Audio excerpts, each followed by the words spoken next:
Tonight, Mark Good and I are going to teach you 101 bounce house tips for you new bounce house business owners. There is a lot to learn in this business. So tonight, we're going to do our damnedest to cover it all. What's up, everybody? Welcome to the greatest business show on the internet. This is Booze and Biz. My name is Nick Glassett, and tonight I'm drinking kind of a little bit trendy, I think. Maybe the trend has died down and I'm not so cringy tonight, but I'm drinking ranch water. I love it. It's great. I love it. It's great. So that's what I'm drinking. But I want to know what you're drinking. Obviously, the show is called Booze and Biz. So I'd love to know what you have in your cup. And if it's just a Pepsi, or like Jesse Hardy on Facebook, he was drinking Dr. Pepper. I respect that. No judgment. It's a Wednesday night. Not everybody gets to drink ranch waters on a Wednesday night. So let me know what you guys are drinking in the comments. Okay, so last week on the show, we talked about how to keep your bounce house business organized. I thought we hit on some great stuff, but when I was listening back to the show, getting it ready for the podcast and getting it up on the YouTube channel, I felt like we had barely scratched the surface on so many freaking things. So I decided to go all ambitious and do 101 bounce house tips for you new bounce house business owners. So now that it's late May, all of Bounce House Nation is in full swing. So hallelujah for that. All the insurance companies are backed up with new requests. So if you're in my DMs asking why it takes 2-4 weeks to get an insurance quote, that's why, because everybody's trying to get an insurance quote. Facebook Marketplace is flooded with goofy ass Fisher Price bounce houses for rent. And you, my friends, need to get ready for summer, because this is when the real businesses turn up. And this is when the loser businesses sell all of their companies to us because they can't hack it. So here we go. We have 101 bounce house tips for new bounce house owners. Tip number 1, if you put a bounce house in your logo, I'm coming off strong right in the beginning, okay? If you put a bounce house in your logo, the columns on the bounce house is going to look like a penis or a condom, straight up. Tip number 2, you don't need a damn bounce house in your logo, or children jumping, or water splashing, okay? Build a logo that builds brand. Think Nike, think Starbucks, Mercedes, Toyota. Tip number 3, get a website day one. Yes, day one. Inflatable office is only $39 if you have less than 10 units, and it's a website that's made for you. It's inventory tracking, online booking, route building, much, much, much more. Get a website day one. Okay, tip number 4, Google matters the most. Kind of why the website matters so much. Okay, so start working on your SEO ASAP. And if you don't know what SEO is, fantastic. Then that's where you start doing some research. Tip number 5, you're a business owner now. I don't know, or I can't figure out is not an option. The market does not give a rip how bad you are with computers, because guess what? They only shop at places that are on the internet, and those are built on computers. Tip number 6, Facebook Marketplace will quite possibly be your best friend in the beginning. So get all your units on there, make your posts look amazing with great pictures, great descriptions, link to your unit, the actual landing page of that unit in the description, and tell people to just hit the "Is this available" button. Yes, it's more work, but you need rentals, my friend. Facebook Marketplace will be your buddy. Number 7, to really win on Marketplace, you need good deals. Good deals. Tip number 8, your Facebook page is the only place you can reach out to customers with posts. Spend at least 8 hours getting everything on there perfect when you first start out. 8 hours getting your Facebook page right, and then post there daily. Tip number 9, start an Instagram account, link it to that Facebook page, and then practically ignore it after that. Instagram is for half-naked girls and Ronaldo, not for renting out bounce houses. That was a funny one to finish you off. Tip number 10, I know there's a lot of talk about this, but buy from American-based companies in the United States. Yes, we all know that the majority of them are made overseas. There are some made here. Yes, we all know that. But the difference is American-based companies here have facilitators over in their plants, or people over there that look at how it's being built. It's their own products that's coming back. They're not having it made by a third party over there. So buying American-based companies is definitely a cleaner way and safer way, knowing your inflatables will be built for us and for us to rent safely. 11, do not buy from overseas-based companies. Okay, like I just said, what I just started to say there, they are assembled, kind of like car plants putting cars together. They just build them. There's no control over what the American people want it done for. So in other words, if you buy directly from China, you don't know what they're building and how they're building it. So you get what you get when it gets here, and you could be kind of shit out of luck. Okay. Buy something that you can rent. Tip number 12. Get items that you see your clients are renting the most. Don't go out and just buy something. And you've heard me say this on the wow factor. Wow factors are going to sit, they're going to turn into dust, and that's just the way it's going to be. Tip number 13, people want slides. Slides always goes out. Bounce houses with slides, combos always goes out. There's no limit to what you buy. You buy what you feel you can do, but water slides definitely is the purchase you want to make. Tip number 13 or tip number 14, get units you can actually move. So you go to somewhere and you see a nice 36-foot slide or a 150-foot obstacle course. Can you move it? Can you rent it? Probably not. It's probably going to be sitting around quite often. Stay, 350 to 400-pound range is a pretty fair range anybody can move. Tip number 15, bounce house combos will be more, will be more of a consistent item for you and ready to be rented. It'll be a good item for in your inventory, and it'll meet the demand. It's a bounce house and it is a slide at the same time. Tip number 16, water slides make you money the most. Be ready with your inventory when the demand comes or it's season in your area. Everybody's different. Everybody's area is different. So you want to look at what rents in your area and get into that field. You don't want to go outside of the field where nobody's going to rent from you. Tip number 17, again, I just touched on it. Your area is different than mine, than Nick's, than Darren King's, than Ryan's. Everybody's area is different. Heck, your county right next to you can be a different rental area than what you are. You want to focus on what you can rent in your area. Tip number 18, insurance is a must. There's a lot of you that do this without insurance, thinking just the release is the way to go. No, you must have the insurance. Don't start renting your stuff until you get insurance. And there's plenty out there, and we can give you all that information. Tip number 19, the difference between a great set and a mediocre one, the details. Teach them to the employees. Teach your employees about setups, the right way to set up and the wrong way to set up. Don't go teaching them the fast way. So think of the way you want to do your setups, quality, professionally, and you want to walk away knowing it's safe. Tip number 20, marketing freaking matters. Google ads will be your best ad spend because people go to Google looking for bounce house rental near me, and then your ad takes you to the top of the list or to the top of the map. Number 21, never boost a Facebook post unless you've read Christopher Weed's book about Facebook marketing. I'm going to give you that link here in a little bit in the show. Number 22, Facebook ads will make you feel fancy when you see your ad on Facebook, but they're hard to do, they're complicated, and they actually make far less money than Google ads for a bounce house business specifically. Number 23, make sure your logo is on your bounce house with a URL or a phone number or a QR code.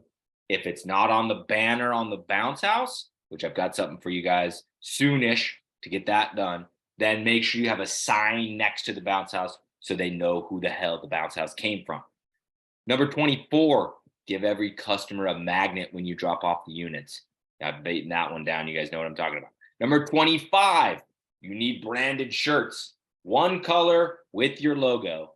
That's it. Okay. Now, if you guys want to be fancy and you think you're fancy, cool. Add a collar and 2 buttons. Love it. Okay. Number 26, When you put a sign next to your bounce house, just the logo and the URL or phone number. Okay, you don't need to go cluttering it up with pictures of bounce houses. It's next to a bounce house. Number 27, tarps are a humongous pain in the ass, but they save you from mud. So use the tarp size you need for your area.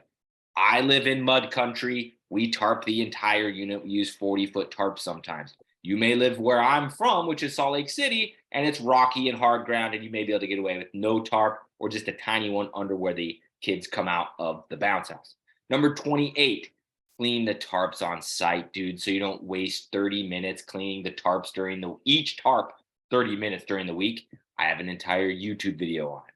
Number 29, wipe your water slides down on site and roll wet-ish so you don't have to clean them all week long. They're going to get soaking wet in 5 days anyways. Number 30, mold sucks, but it's not a huge risk short term. Dry out all your units in September for winter, or if you have a one-off random water slide rental in February or something, and you know it's not going to get rented out again till May, but that's how you win the war with mold. Number 31, salesmanship will book you more slides than any other tactic out there. Always be closing. You want to say hi? Well, I can't read it to you. I'm on the middle of a show. Can you go get mom, dude? All right, let's keep rolling. I'm going to keep rolling. Is that okay?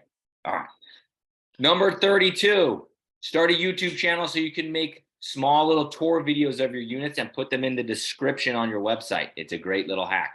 Number 33, you did not start a business because it's easy. Number 34, flipping units makes you way more money, but it is hard. So please go refer to number 33. Number 35, hourly rentals make the flips possible and are best for maximizing your money, for the longevity of your units, because they're not sitting there for 3 days, and lowers your liability because you're inflatable. It does not become a babysitter with no parents watching. Hourly rentals. Number 36, leaving your rentals overnight makes your life so much easier. Pick your flips up in the morning on Sunday's route. Number 37, leaving overnight also saves payroll.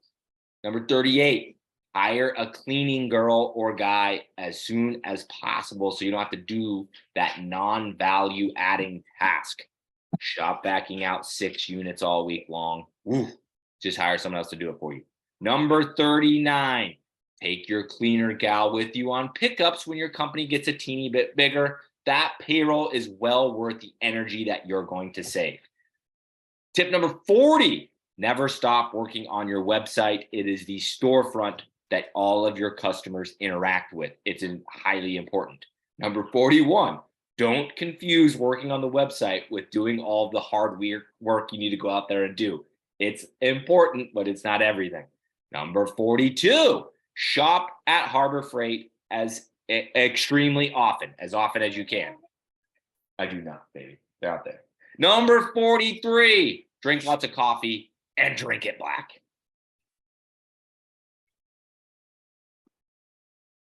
Well, I'm just going to skip 44 and go to 45 and 46 real quick.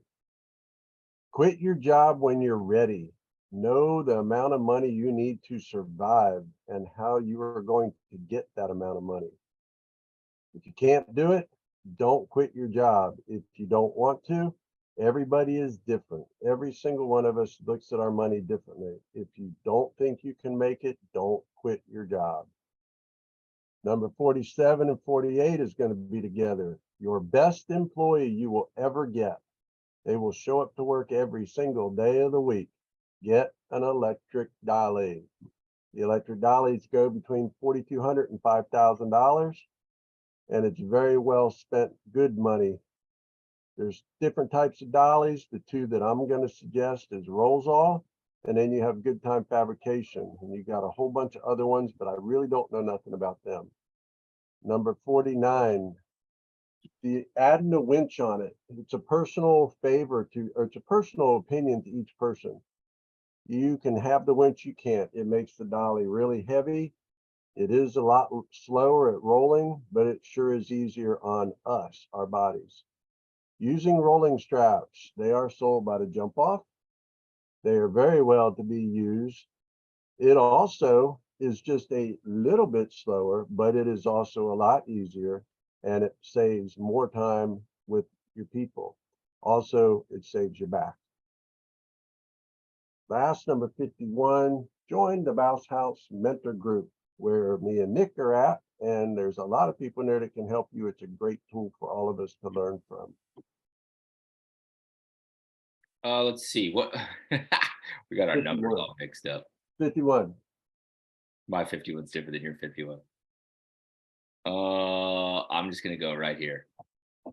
Welcome to Wingitville, people. Number 51.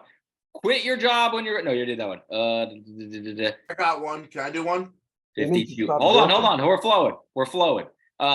Number 51, whatever we're on. Inflatables will be 90% or more of your revenue. So buy more of those. Number 52, add tables and chairs soon though, because they're easy and they're low maintenance. 53, concessions are messy and a pain and will slow you down, but add them if you want to though. 54, the customer is rarely right. They are, however, the only reason we exist and the only reason we're in business. So be flexible. Number 54, carry a gallon of water with you on your routes because it's freaking hot out there and you need to stay hydrated. Number 55, don't drink beers with the customers. Number 56, hire the minute you can afford it. You need the help. 57, fire people that don't fit the culture of the company and do it fast. 58, get a toolkit for every truck. You can go see my TikTok video titled The Oh Shit Kit. 59, bring an extra blower on every route. 60, go to IAPA. It's the most fun you can have all year. Being in person with your industry brethren is absolutely incredible. 61, make sure your equipment has a specific place in the shop. Okay, let me see if I can pick this up and roll with it. Next. Mark, I have you going back at number 69, which is simplicity is scalable. Okay, next. If you're dead set on winning, get into the Jumpstart program created by Event Hawk and hosted by me, I guess you could say. Everything you need to get your business from $0 to 100K and beyond. Next, used units are the shit. Half price to buy them and full price on your rentals to your clients. I think number 65, there's nothing like a new unit though. Let's be honest. It comes in the bag, it's factory rolled, it's got that smell. I think number 66, when it comes to your trailer, I've changed my tune on this, by the way. Buy once, get a 16-foot trailer that is 6 feet 10 inches wide, tandem axle with brakes. My favorite one is the Big Tex 70 PI, 70 PI. That's my absolute favorite. It's about $4,600 right now near me. Number 67, buy extension cords at Sam's Club. They sell 12 gauge extension cords that are 100 feet long for about $65. That's practically half price, and they're great cords. Almost every single one of the Jump Offs cords is it's like a bee, the bee, the wasp, the hornet, something like that. Number 68, buy only 100-foot cords so you can grab and go, and you don't got to be finagling around with 50 footers and it's not long enough. And you go back to the truck for 100 footers. You don't know. No, 100-foot cords. You know, you're bringing 8 units. You need to grab 8 cords. Boom. All right, Mark. Number 69, simplicity is scalable, complexity is not. Quick example, people putting cones over anchors. Yes, that is a good thing to do, but think of this. If you have 15 rentals in one day, that all require that. That's 100+ cones you guys will be carrying. Don't know if that's a really good thing to do. Save on the unscalable behavior for the marquee events if possible. Number 70, avoid excess fees. I know that everybody has different fees, but here's an example. If you lose a $350 rental job, a $350 rental job, over $130 sandbag fee. That's going to take 10 more jobs of sandbag fees just to catch up to the money you lost on that one rental. Consider doing it a different way. 71, take care of yourself and your employees. Recommended dry fit clothing, sunscreen for everybody, and hats. It's very critical for all of us out there in the sun. Number 79 or 72, customer service is the main differential of a great business to a mediocre one. I've said it many times, customer service is the number one thing you should do from the start to finish of any job. Number 73, give your clients a smaller delivery window. A lot of people like to say, well, it'll be anywhere from 7 o'clock to 11 o'clock or 8 o'clock to 12 o'clock is your delivery window. They may not have 4 hours to sit around, so try to bring your delivery window back down to a smaller bit. Number 74, overall, the higher your communication with your clients, the better. Number 75, write-offs. Write off your phone bill on your taxes, your home office, your internet, your truck, your gas, your food, anything you can that goes with the business. Write it off. Number 76, you should get an LLC. An LLC can be got most of the time through the Secretary of any state. I don't know each state, it might be different. Ours is the Secretary of State. All right, here we go. Bring it on home. 77, the 3-pound engineer's hammer is the Thor's hammer of the bounce house business. 78, a Chevy 1500 is a great delivering vehicle for bounce houses. I'm not saying the 3500 HD dually isn't badass. I just don't think it's needed. Number 79, in general, pay cash for your inventory purchases, aka don't finance them. Number 80, however, if you can borrow a shitload of money from grandma so you can buy more units to scale faster, then use that little loan to go buy inventory. She loves you. She'll loan it to you, and you'll get a sweet interest rate. Number 81, business credit cards with cash back perks need to be used to make every other purchase in your business, no matter what. My favorite is the 2% cashback Spark card from Capital One because it's easy, it's clean, and it's nice and simple. Number 82, if you're good with finances, you can get multiple cards with a 0% interest rate for the intro period and max that puppy out as long as you can pay the balance before you get any interest hits. Inventory is actually included in that. Number 83, always be recruiting. You don't need anybody right now. That's cool. One guy's going to quit soon. One guy's going to get hurt soon. And one guy's going to get soft because he fell in love. Okay. You need to be ready when that happens. Always be recruiting. 84, while recruiting is key, the interview is actually the most important. So interview everybody for roughly 60 minutes and never, ever hire anyone on the spot ever. Number 85. Nick, can I stop you? Yeah. Who in the chat is Mark Good's conscience? Who is that? Because whoever that is, it's right now. I really don't like that at all. I don't like any bit of that conversation, right? You might be thinking it's funny, but I think it's being a smart ass. Just let you know that. Whoever it is that's doing it. Go on, Nick. Oh, all sorts of stuff in the chat, huh?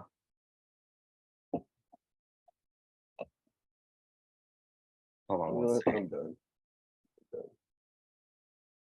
Hang on one second.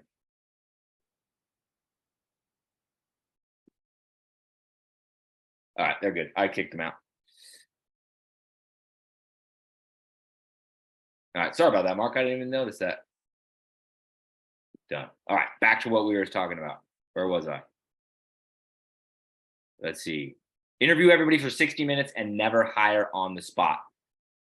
Number 85, you need to know the 3 to 5 core values of your business so you can make sure your actions and your employees' actions line up with them. Number 86, the longer you take no money from the business is the faster you can grow the business. Number 87, no one cares that you take no money from the business except you and your angry wife. Try paying yourself something kind of soon. Number 88, to figure out what to pay yourself, set a goal of how big you want the company to be in revenue and then divide that by your average ticket size to see how many rentals that is total. And then if you do a little bit more math, you can work backwards to see roughly how many units you need to do that. Then you'll know how soon you can pay yourself. Number 89, finance everything except inventory, because you need the cash on hand to grow your business and scale your business. That right there, though, is advice for entrepreneurs and business owners, not for regular working people.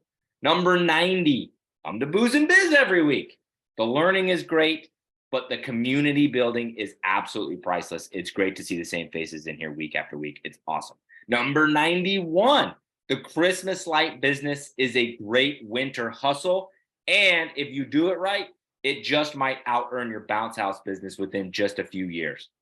Number 92, might trigger some people here.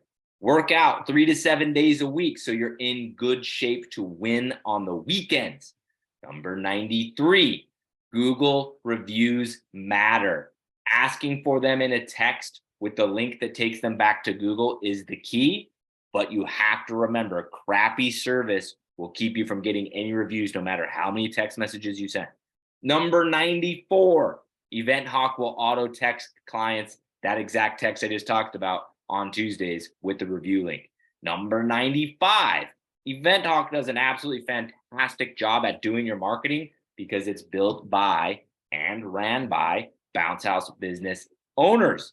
Number 96, a good CPA is a dire must have for any business owner, so start looking now. Number 97, QuickBooks will make your life easier, but it's also going to make the CPA's life easier and may be the entry to even getting a CPA. Number 98, set your prices based off of local competitors. Add or subtract money based on the difficulty of picking that unit up, and then balance the price out by your ambition. Price equals comps plus difficulty times ambition. Number 99, good help is hard to find. So take care of your employees like the family that they are. Give them all the tips, buy their snacks every once in a while, and keep them hydrated. Number 100, answer the goddamn phone when it rings. And finally, number 101, if you aren't having fun, make it fun. That's core value number 4 of the jump off. Woo! There we go. 101 bounce house tips for new bounce house business owners. I hope you guys enjoyed that one. And I hope you guys have some reactions to share and some questions to ask. We're, of course, here to assist you in growing your business. So let's do this. I would love to know what the one tip is that you want us to elaborate on right now. You can drop it in the chats. You can unmute and let us know, and we'll go a little bit more in depth on it. For me, yeah. So let's do that. And then Mark, whoever that was, I kicked them out. So I didn't see all the shit they were saying until you said something. So I don't pay attention to the chats until afterwards. So I apologize like that. Anyways, all right. So now that we've got the show a little bit more back on track, what do you guys got? I'd love to know what you guys would like us to elaborate on, because we just touched on 101 freaking things, and it was kind of everywhere on the entire industry. So what do you guys got?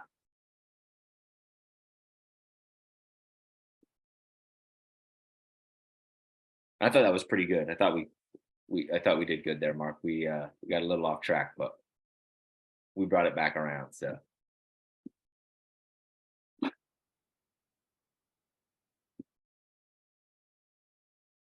all right, who's got something for the show, for the group here? Hey Nick, check the chat. Someone put a question in there. All right, cool. Kind of get myself reorganized here now that I'm done talking. All right, so do I recommend if you have okay, do I recommend Event Hawk if you have only 3 units? So yes and no. So I say that because if you're over ambitious, you really want to grow fast, and you have the capital on hand, it will absolutely make you busier. It will. That being said, 3 units is really low to start with them. You're looking roughly $97 a month. to get the pop-up, in the funnel, and then the whole texting service. So plus texting fees, so it's really probably more like 120 bucks a month. It really just comes down to your finances. But it makes you busier, no matter how big you are. It makes you busier. So Kevin's yelling at me for not the Spark card. I know, I love it though. Let's see. All right. What else we got? Best payment software for W-2 employees. So Brian, that is a great question. Once you switch over to W-2 employees, which technically speaking you should do from the beginning, right? But I use my accountant. So I have a CPA who like does my taxes, right? And he's certified CPA. So if we get audited, he can protect me, blah, blah, blah, blah, blah. But then I also have an accountant. And so Mark balances all the books, and then Mark also does the payroll. He goes through ADP. I know that. That's what he interacts with. Before I had Mark, I had a local payroll company that was called Crescent Payroll. That's just local to New Orleans, that I used for them. I know there's Gusto. I looked up a whole bunch back when I first started W-2s, but I don't remember them all now. You're gonna find one that works for you. For me, that kind of stuff is kind of drains my blood, dude. I don't like to deal with all of it. So I like to outsource that to a pro. I pay Mark to balance the books and do my payroll. I pay him actually a little bit less than I used to pay the payroll company. So I'm getting a smoking deal. Yeah, just shop around and see what's up. ADP is the big one. Thank you, Darren. Epic content as always. I appreciate that, man. I need to check Facebook too. Facebook, you guys active this evening? Oh yeah, very. So check this out. Jesse Hardy said, I just quit my effing job. Congratulations, Jesse. Hope you're ready for the true pressure. There's nothing more fun though, dude. I love it. I love it. I love it. All right. All right, another question from Davidia Jackson. I hope I said that right. Davidia. Do you do 4-hour rentals? I don't know. I know there's people that do 4-hour rentals, but I don't. I do 6, but I don't. But I really do like kind of all day though. You'd have to ask, a wider range. But I would really suggest, like we were talking about when you set your prices, to go check and see what's going on in your local area. I would go kind of match up to what they're doing, because that's going to be what people are used to. The exception to that rule, in my opinion, would be like for me, everybody in my area does all weekend rentals. They do Friday to Sunday for the price of a day, basically. They may or may not be $15 more expensive than me, but they do drop Friday, pick Sunday, whereas we do 6-hour rentals. Most we leave overnight, but I'm not doing that. I'm not going to all weekend rentals. I think it opens you up to a lot of liability, because that thing becomes a babysitter and there's not supervision. And I know for a fact, because I've done it before, it's very, very, very, very hard on the units. They just get trashed and muddy and sit in the sun and get rained on. It's brutal. It's brutal. So I went to 6-hour. When I did 6-hour rentals, that is what the norm is in the next parish over for me, or county. And then that is what Gary Giffen, who owns Jolly Dolly, he's in my area. He had the biggest rental company before he closed it. But he did 6-hour rentals too, if I'm not mistaken. So I matched up to the people doing hourly rentals when I did my hourly rentals. Yeah, let your CPA handle it. Yes, Brian, CPA all day, every day. Darren said, do you hire an accountant or just a bookkeeper, or both? So my accountant, my setup is kind of confusing, but I like my guys, so I keep it. My accountant is Mark, and he does the bookkeeping and the payroll, and then I can just basically just send him a text or an email, like, hey bro, like, can I get a P&L?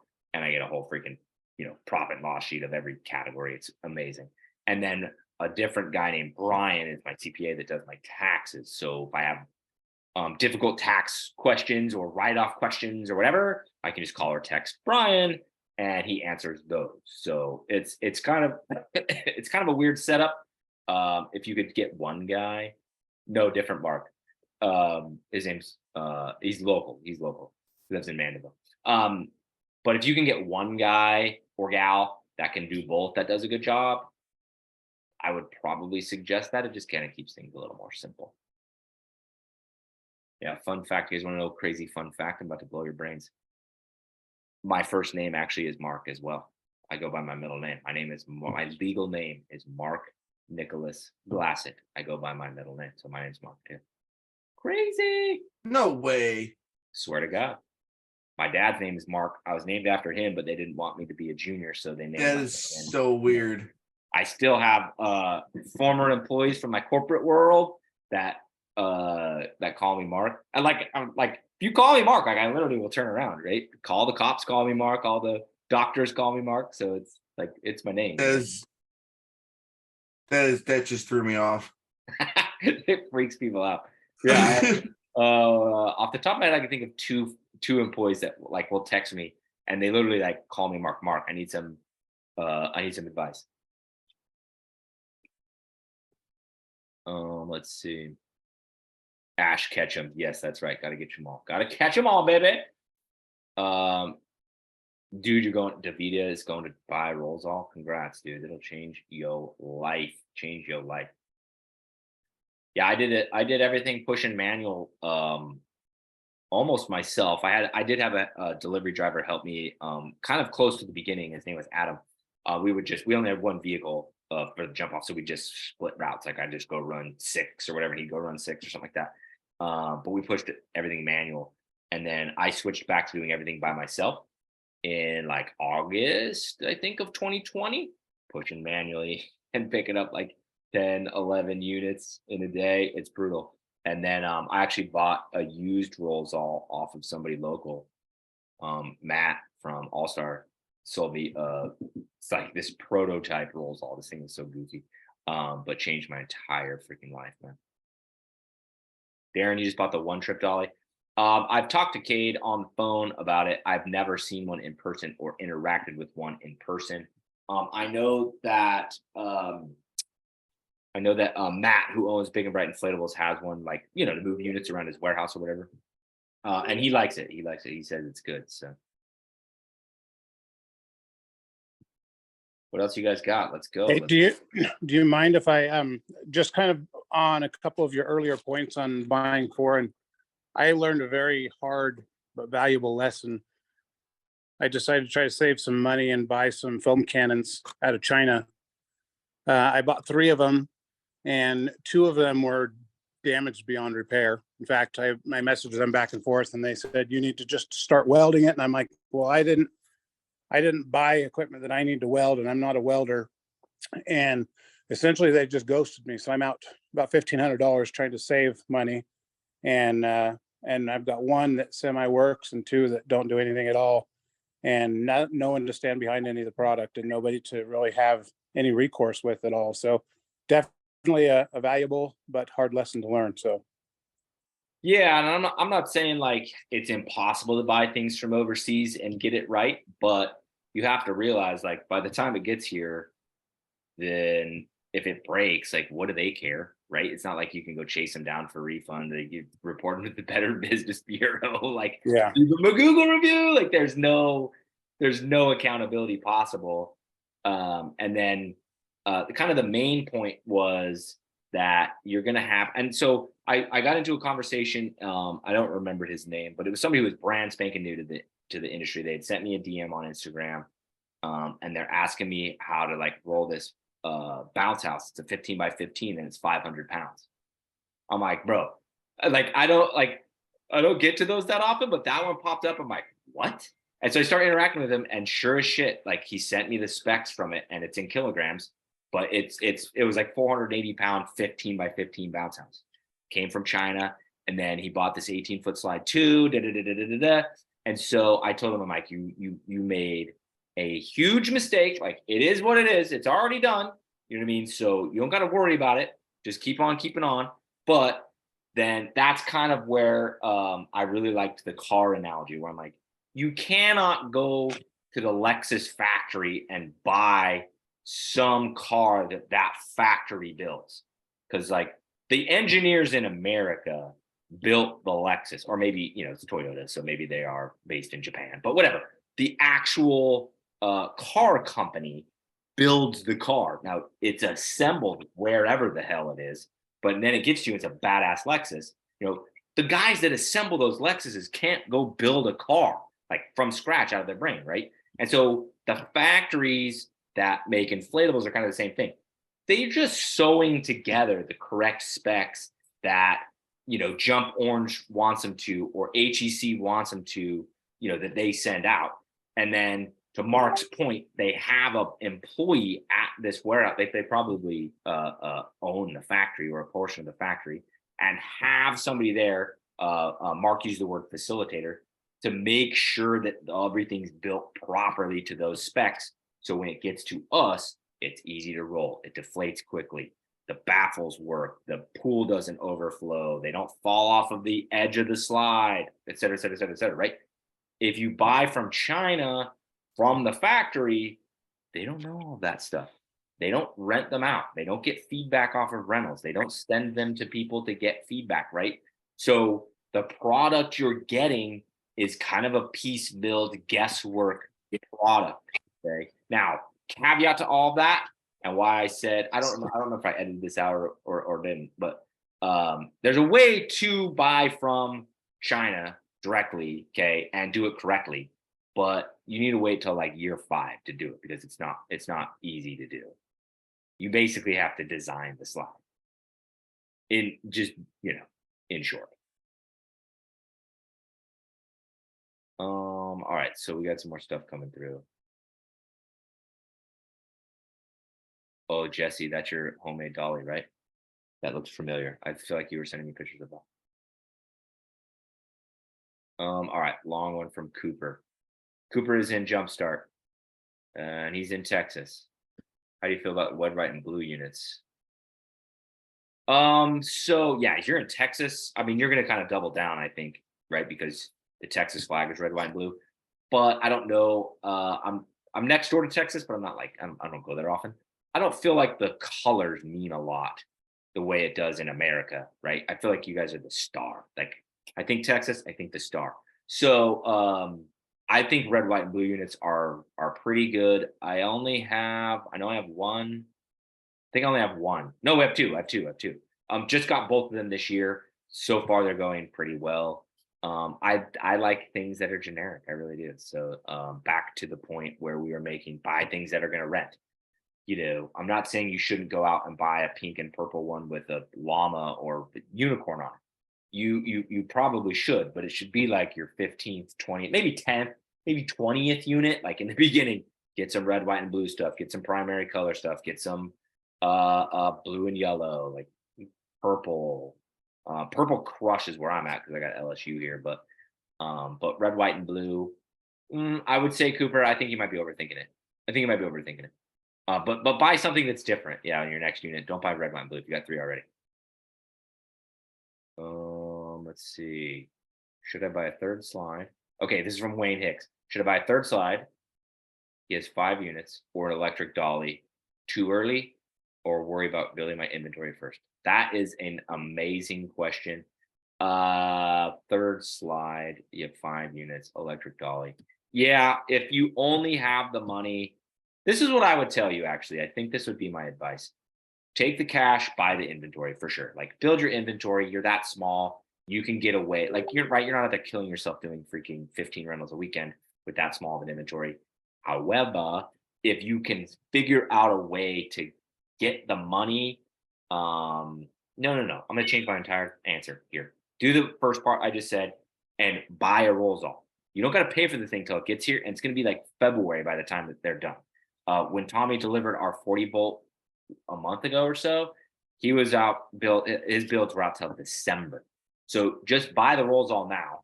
Then you need to have $4,200 by probably January, February. So just start slowly saving for it. That's what I would do.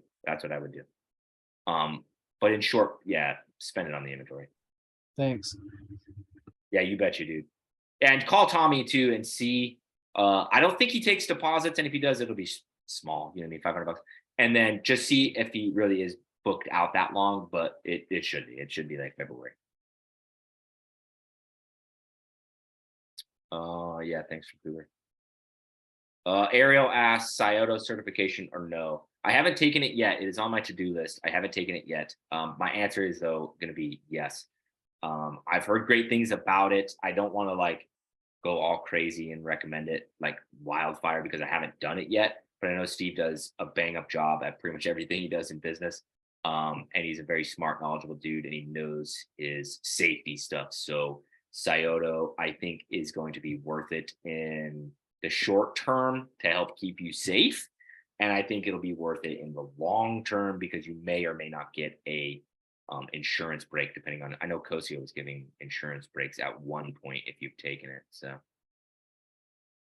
this is good. You guys are coming with a question. I freaking love it. What's the average weight of a 20-foot slide? This is from Derek. He has an 18-foot dual lane from Moonwalk that absolutely kicks his ass because it's so heavy.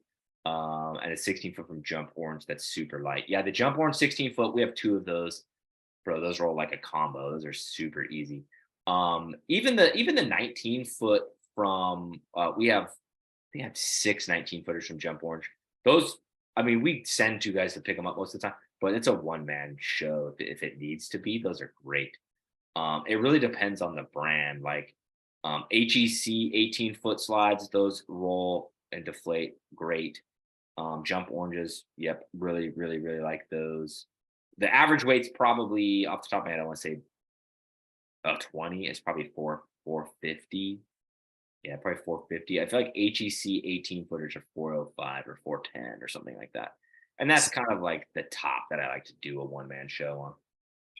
So my 18-foot dual lane is like 500 something pounds. Like it is for Moonwalk. It is ridiculous. And so I've never wanted to scale beyond it because I was like, man, if this is, what it is, like I can't go beyond 18 foot because it's automatic 2-man job. So it's good to know other manufacturers have smaller or lighter units. So I need to look into that. Yeah, I mean, when Mark it was number, here we go, I got it, number 14. So when Mark talked about number 14, get units you can actually move, like that's what we're talking about. I did the exact same thing. So I had a 19-footer from Moonwalk that was like the curve slide, like a J slide. And then I had an ancient, it was from HEC, it was a wipeout, but it was like 2012, dude. Both of those weighed way over 500 pounds.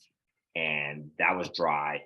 They were like a one-man roll. It has happened a couple times on those units, but was just super hard. And so I did the same thing. I'm like, I'm never buying anything open. It's like, I'm not out here trying to commit suicide.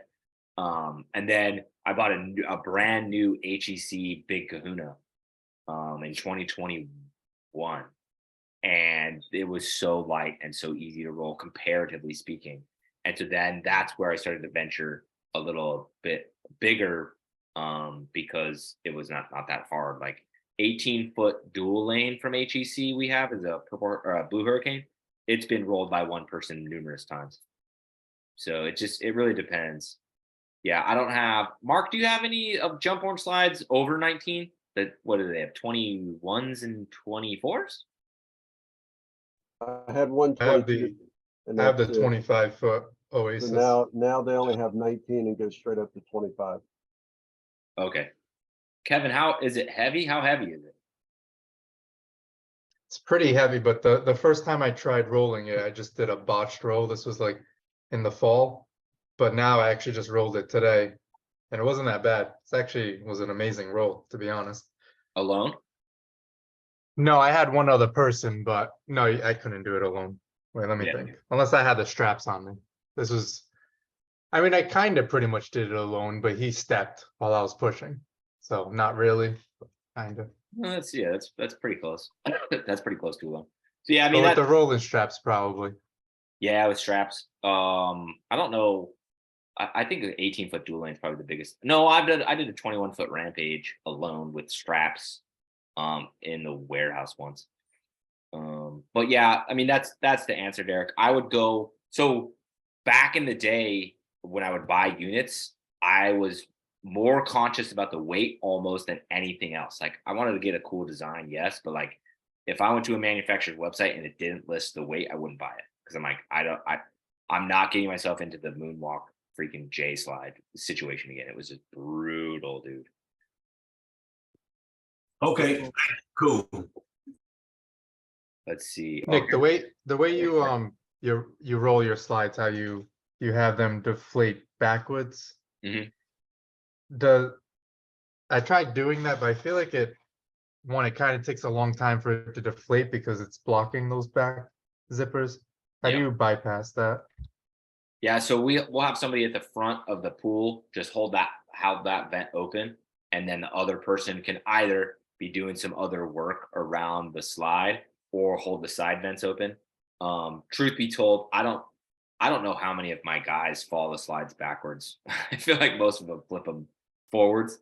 I don't know. I don't work with all of them super often, you know what I mean? But I know some of them flip the slides forwards.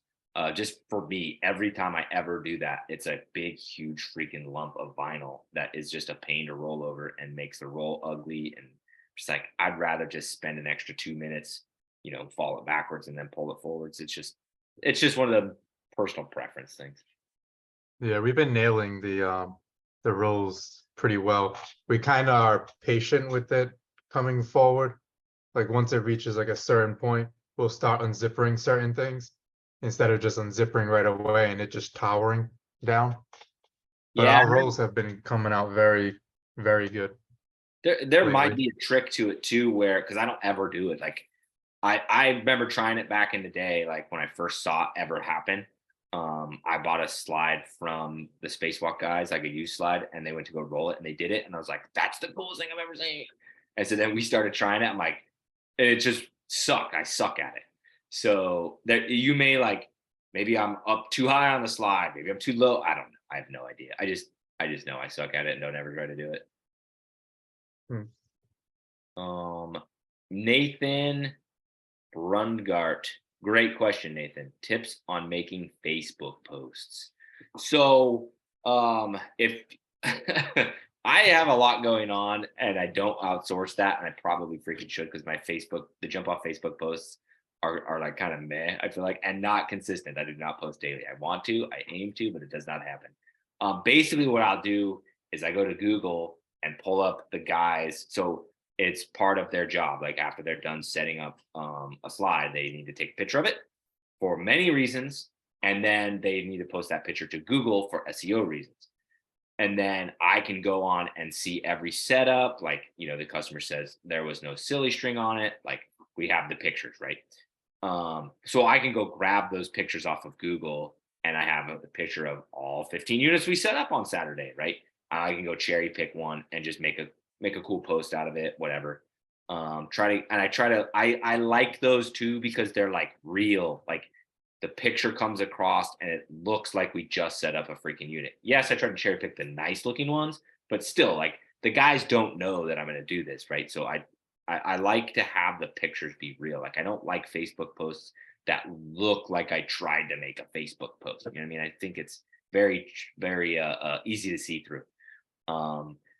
If you want good ones, I think if I remember right, Jana's company, Do the Happy Bounce, their Facebook page has great posts where like it's not always a picture of a slide or a bounce house, and it's not always about renting things out. Like they mix it up a lot. Like they'll ask questions. They do some great stuff. But to answer your question, tips on making Facebook posts: A, make them. B, just kind of be creative and have fun with it. C, don't freaking worry too much about it. A Facebook post that goes out to your people that like your page, right? Let's say you have a whole bunch, right? Like the jump off has like 1,000. A lot of them are you guys, not local renters. But if I post something to the Facebook group or to the Facebook page that sucks, I don't really care. Like because you guys just look at it and go, oh, cute, and keep scrolling past. Like it's so don't worry. See, just don't worry about it. Just post stuff. Don't worry about it. Aaron Brown, good one. We didn't talk about this in our 101 tips. This could totally fit in. Tip number 102: have a damage waiver. But he said he would like to know thoughts on damage waiver. This is a locally generated form and seems silly to me. So basically, the damage waiver is like the extra insurance you buy when you rent a car. You know you're not going to crash into something, or a U-Haul. You know you're not going to crash into the overpass, but you pay fucking $40 for the extra insurance anyway, because like as soon as they mention insurance and it covers you in case something goes wrong, you're like, your conscience goes, hey, right? They make a killing on it because then nobody crashes the freaking U-Haul truck into the overpass. And if they do, they have insurance on the truck, right? So it's just an extra little avenue to make a little bit of money. And then if somebody does damage your inflatable and they bought the damage waiver, you can just kind of think about it like this. You have crowdsourced the repair, right? You've crowdsourced the repair. I've had one guy cut one with a knife. I patched it and it was fine. I had a matching patch. It was totally fine. It was forever ago. It was like 2020. I didn't charge him anything. I had my big kahuna, the bumper that you land, that you like crash into when you slide to the bottom, ripped off, ripped open completely. But they bought the damage waiver. I took it over to Spacewalk. Corey fixed it for me for like $250, maybe. Like no big deal. No big $250, like no big deal. The big kahuna, the thing makes 10 grand a year. Like $250 is nothing at all. And I got it done in like 2 days. So it's not that big of a deal. So the damage waiver is just another way to generate revenue. So if you want to generate more revenue, badass, bro, get a damage waiver on your site. If you feel weird about a damage waiver, badass, bro, don't put one on your site. I strongly recommend it though, because people buy them all the time. It makes more money. Karina, lots of new faces in here. Aaron, new face. Nathan, new face. Karina, new face. Okay. Hello, I am brand new. I purchased a 20-foot slide for my son so he can work on it, starting his first business. Currently in the process of getting insurance and unable to do any marketing. Any recommendations on additional units and insurance companies who are responsive? That's like a lot in one. So insurance question I'll answer first. Yes, you need to get it. I do not remember what number it was for Mark, but yes, you need to get freaking insurance. Period. End of the story. You waited till the busiest time in the entire universe to get insurance. So it's gonna be unresponsive. It's gonna be slow. It's gonna be kind of frustrating. I'm sorry. I've been sending everybody actually over that asks me insurance questions. I've been sending them over to Ishmael's insurance resource that he built because I think it's the most comprehensive. There's like 27 insurance companies on it. So go to thejumperman.com. Don't forget thejumperman.com/insurance.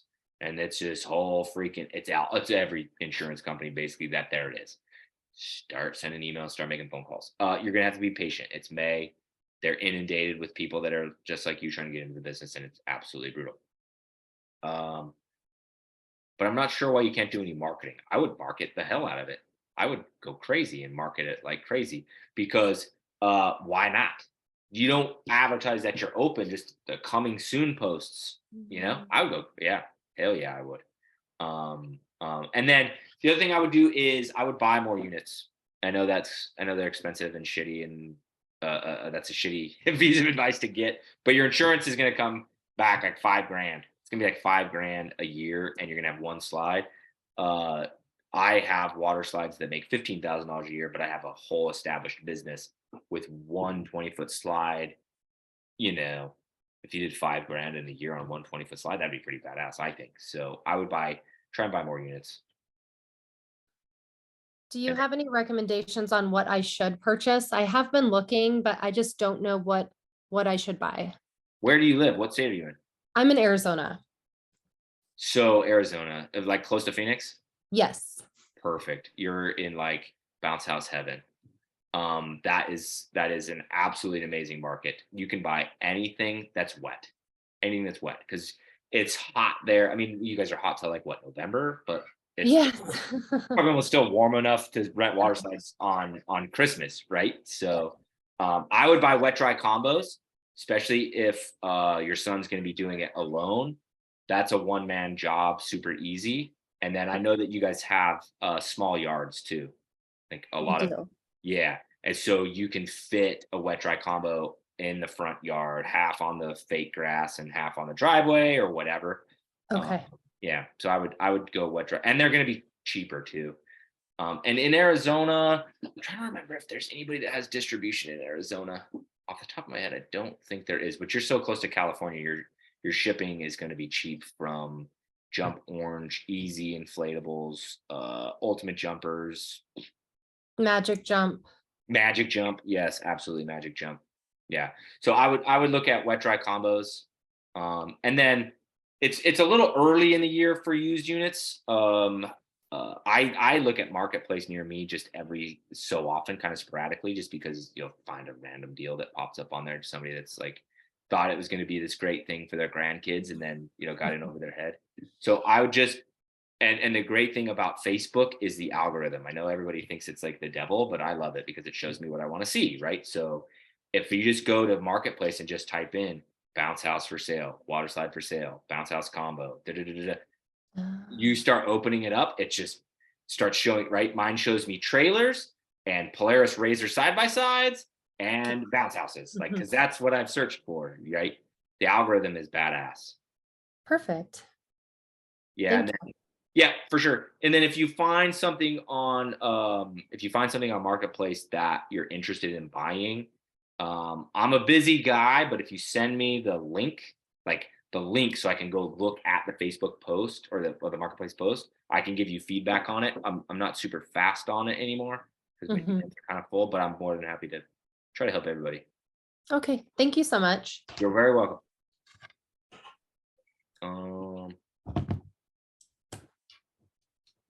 No, not right now. Okay, so let's keep rolling here. I'm just gonna keep going down these questions. I'm gonna check Facebook and see what we got going over there. It still works. It didn't break. Usually the Facebook stream breaks on me. Oh man, it is super. Oh, there's people chatting with each other. I'm gonna cherry pick. So Austin McClellan, what's up, Austin? How many units do you have when you quit your job? I'm gonna freak you out. We have 3 and can't wait to get to that point. You already have more than me, buddy. I quit my job when I had 2 units. I had a 15 by 15 dinosaur bounce house from Spacewalk, and I had like a 30-foot, 28-foot slip and slide from Spacewalk, and I quit, dude. My story's much different though. I was not under any circumstances planning on scaling the bounce house business where I could pay bills. Under no circumstances. I had other things I was going to go do, and then I kind of slowly, but not that slow, kind of fell in love with showing up and bringing the thing. You know what I mean? I loved it. And then I came up on. So then my wife actually bought the first 2. I quit my job, was going to start a consulting business. That didn't work out because I decided I didn't want to do that once I started it. So I drove Uber and sold garbage off the side of the road on Facebook Marketplace for a long time. And then we bought a 3rd unit in October. And then that November, I was able to buy out another company of 9 units. So then I went up to 12. If you want to read all about it, go to nickglassett.com/ I think bounce house lottery, but I think there's dashes. It's on my personal blog. And then that's when the jump off kind of became like, oh shit, I should try it. I should really try and scale this thing. But that's, lesson learned of what Mark talked about earlier. Everybody's different. So quit your job when you're ready to quit your job. I was ready to quit my job with 0 bounce houses. So it was not that crazy for me to do it with 2 because I had taught myself how to sell already on Facebook and eBay, so I could make some money. Let's see. And then, sorry, there's a lot of chatting going on, so it's kind of hard to figure out what's a question over here on Facebook. 500 pounds, 450. People are shopping for something on Bounce Wave. Okay, that looks like it. I'm gonna jump back over to the Zoom. All right, next question. Oh yeah, Mark put in there to go check Friedman Group. Friedman, they will not insure Louisiana. I was super hopeful that I was going to be able to get insured by Friedman, but they wouldn't write for me because I'm in the crappy state of Louisiana, and there's like 2 companies that'll write in Louisiana. But Friedman Group is good insurance. Let's see, another one from Aaron. I'm receiving mainly event requests, no individual requests. That, my friend, is a good sign. As far as events, free setup with pay to play or charge to be there and pay to play. I'm not your dude on that one. Believe it or not, I'm going to bow out. I have never done a pay for play event, and I've never done anything like festival-y or fairs, carnival type stuff. I've never done any of that before. We've always, like, we do corporate events, we do school events, we do church events. I booked us a church event for tomorrow today, just before the show started, actually. But I've never done pay to play, so I'm not positive on that. However, I would say if you're getting a lot of those event requests, you can build your inventory a little bit more geared towards that. I'm hesitant to tell you to go like all in and do that because I don't know the context of your business, but like you start buying games, they'll run out like crazy. My games, my one game has never even rented. Let's see. Just on that pay to play, I've tried it once. We tried it and we got rained out and it was miserable and it sucked. So that was the first time and last time I'll ever do it. But I'd rather get paid to be there and just set inflatables and not worry about having my staff there. And if they want to have my staff there, they can pay us hourly. But that's just us. You know, I like to know how much I'm making before I start the job, where if you do pay to play, you're just guessing and you're just, you know, you've got no idea. And so we tried it once and I'm not working out, but it was because of the rain. The other question I was gonna say too is if I can have one is so I'm looking at ordering electric dolly, and I know you guys are kind of pros with that. I need something though that I can go up walkout basements. And so I'm thinking like, what size battery do I need? Or what voltage do I need? Say that again. You need what? So I want electric dolly, but the whole point of it is we've got walkout basements. So we've got the hills from like the front yard to your backyard, and your house is basically built into a hill, right? So you get your walkout basements. So there's a hill going down inside the house. I need a dolly that can go up that hill with, you know, a 400-pound combo or so. You know, we run all inflatable combos, so they're kind of like the heavier side. And then we run like cutting edge water slides, so everything's kind of heavy. But yeah, it needs to go up the hill. That's like the main concern is I want to get something that's good up hills and not just flat ground. Right. So I was born and raised in Salt Lake City, so I'm well versed in exactly the kind of house you talk about. I, however, now live in Louisiana where it's flat as a pancake and like 4 feet above sea level, the whole place. Right. So all of my dollies that I have, I've used to basically go up a driveway, which is every now and then kind of a hill. It's rare, or the gate of the trailer. Right. But that being said, so our 36-volt Rollsall is my absolute favorite. I freaking love that thing. It took the 27-foot dual lane, which is like, I want to say that's 750 pounds, I think. The big tall slide part. I mean, it went up the ramp of the trailer like without even trying.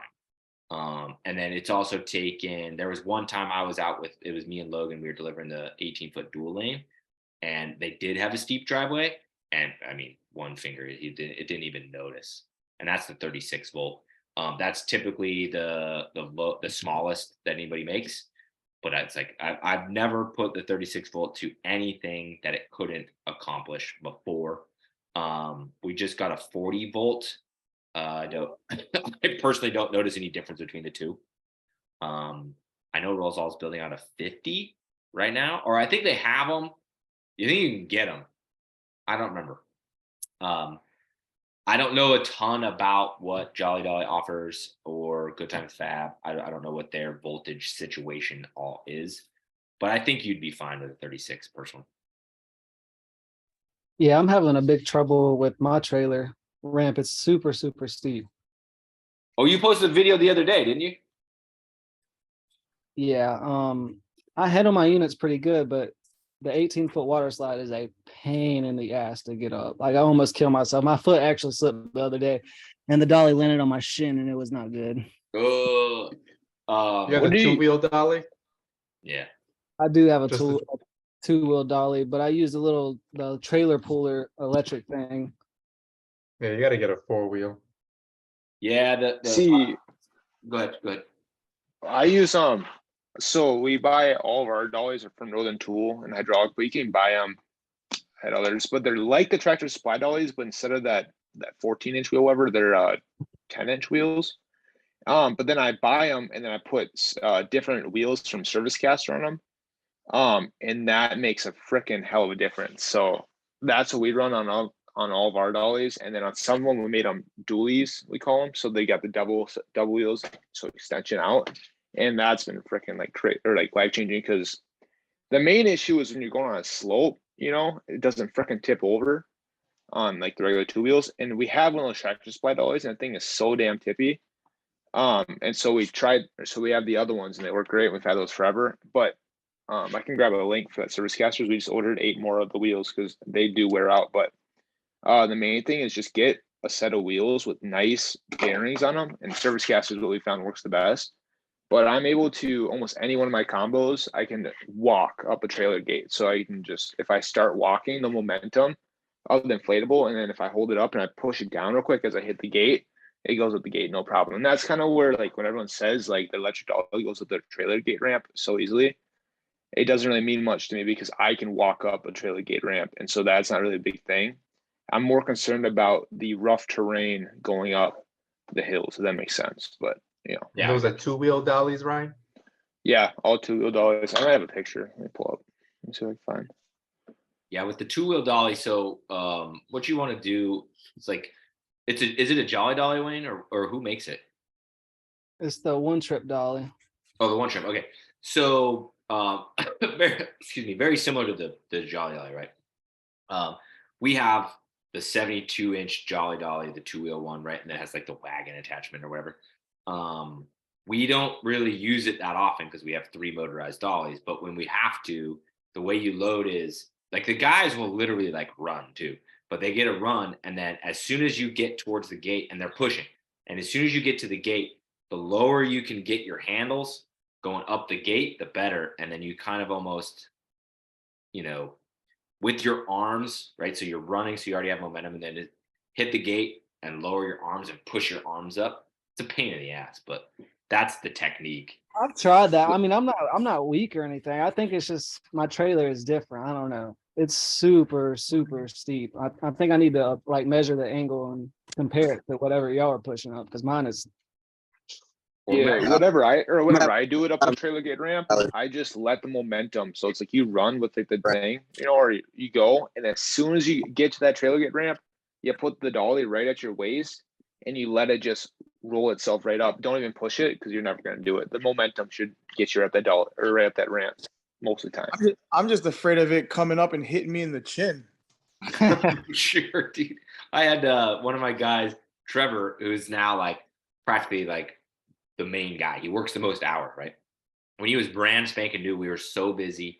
We were running 4 trucks. So we had his trailer and his truck.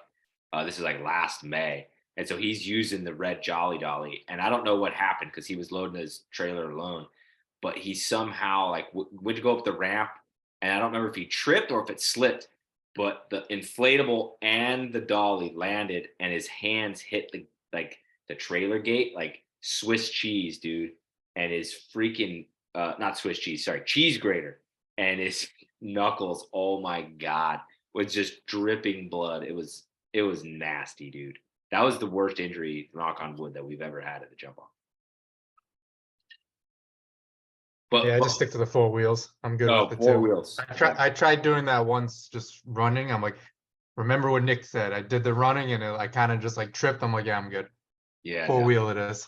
Don't bash me for this, but I had the one trip dolly with the 4 wheels, and I would try to get a running start, and it would just slam forward onto the ramp every time. So I actually cut the 2 back wheels off. Yeah, no. So the one trip dolly has the small casters, right, that come down, and they're like skip leg day casters, like they're skip leg day. Yeah, it's like it leans too far forward Yes, to go up anything. I don't know.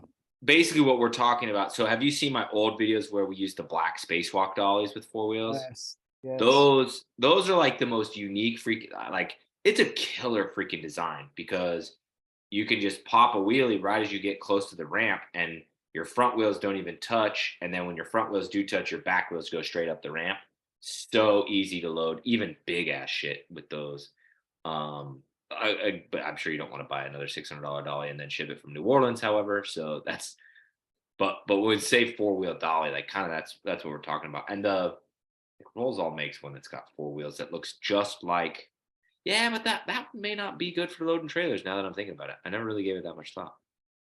Because I have that yellow one from Granite Industries. I don't like that it's short, and when I originally put the 3rd and 4th wheel together, I did put it too close to the back wheels. And then that's when it would always tip over. But then when I was able to kind of adjust it and make it more spread out, I just bring it up to the edge of the ramp and I just push it, and I'm able to push all the units. I don't bother with the whole running because I don't know. Maybe I don't have the technique to do it. I just push it and just manhandle it up, and it seems to be fine. Yeah. I mean, moral of the story is get one with a motor, dude. But Wayne, measure these two things. So measure the height from the ground to the bottom of the tailgate, and then measure the size of the tailgate. And then my little girl hasn't started camp yet, so I'm working from home 3 of the 5 days a week. But send it to me, and I'll be at my office tomorrow all day. I'll go out and freaking measure ours and tell you like, what the difference is. So that'll give you right height of the gate makes it steeper, and length of the gate would make it steeper. So All right. On your gate, do you have a piece of either angle iron stock or flat stock to the end, making the edge? Because I put one of those on our trailer, and that made a hell of a difference. Because before it was just like square stock, and it was like 2-inch thing, Yeah, it's and that too- shit, especially if you're doing something heavy, it would freaking stop you and it'd send you right into your gut. So that hurts. And then the other thing I was gonna say is that Tractor Supply dolly, that handle placement that they have, that freaking, if anyone knows what I'm talking about, if you ever run up a gate with that one, you go right into your balls and it hurts so bad. Goodbye, So nuts. yeah. sounds like something off a Saw movie. Load the trailer. All right, let's see what we got going on. All right, so somebody asked a question about rental agreements. I thought was a good one. Kelly Muncie, what up, Kelly? So she asked, how long is your rental agreements?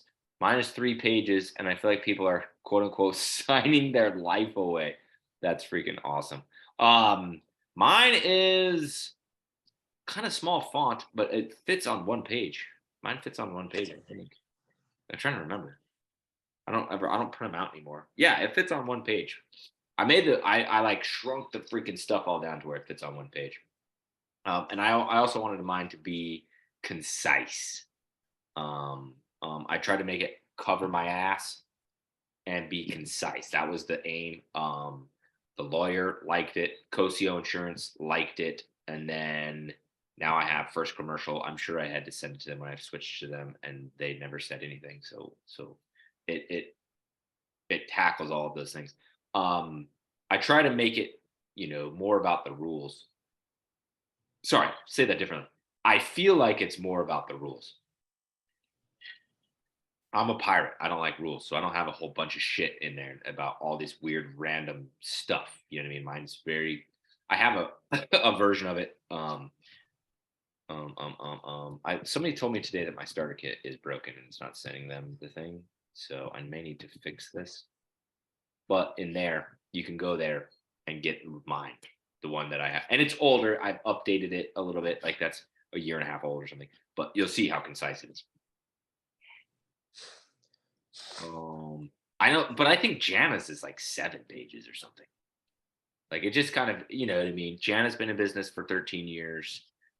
She's had some lawsuits against her, so hers is going to naturally, right? Mine will swell over time to start covering this instance or that off thing or this one thing or that one thing. It is what it is.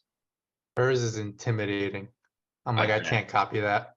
And it's just not my personality. Like there was a short period of time there, like after I quit my job, where I got my real estate license, because I was kind of like, well, I should probably have something to go do and sell while I'm working on starting these businesses. That is my dream. I'll go be a real estate agent. I couldn't do it. There's just too much paperwork where something this big ruins the whole entire, something this big and a $400,000 deal. The whole contract has to be rewritten because it's a little. I was just like, oh my god, I'm just not. I like my details, but not that way. Not in that way. I'm not a rule follower, dude. So that's why my rental agreement's probably short too.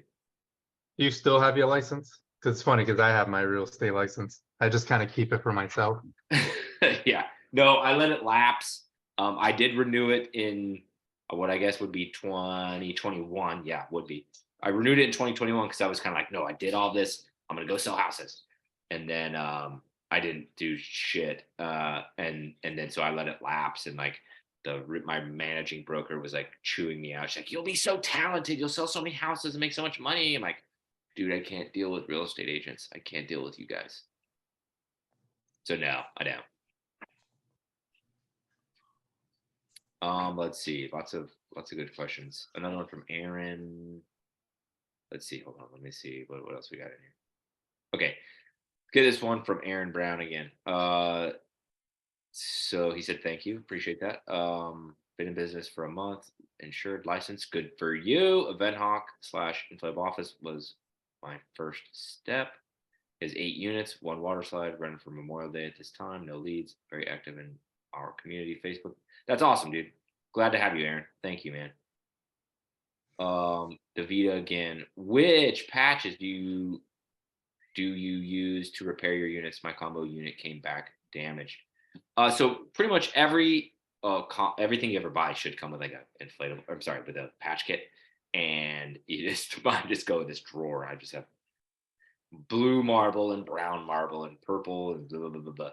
And so you just color match it. Try to make it as small as you can. I don't know if I have a video on patching. Actually, now that I'm thinking about it, I know there's one in JUMPSTART. I know you're in JUMPSTART, so I know there's one in JUMPSTART I made.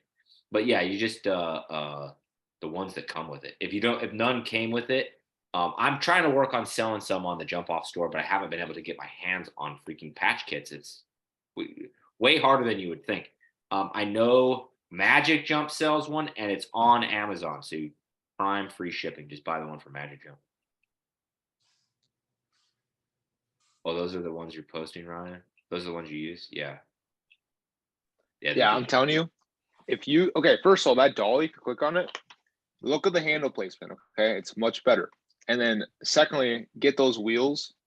And then if you look at the picture I sent above too, where it's like you can see it.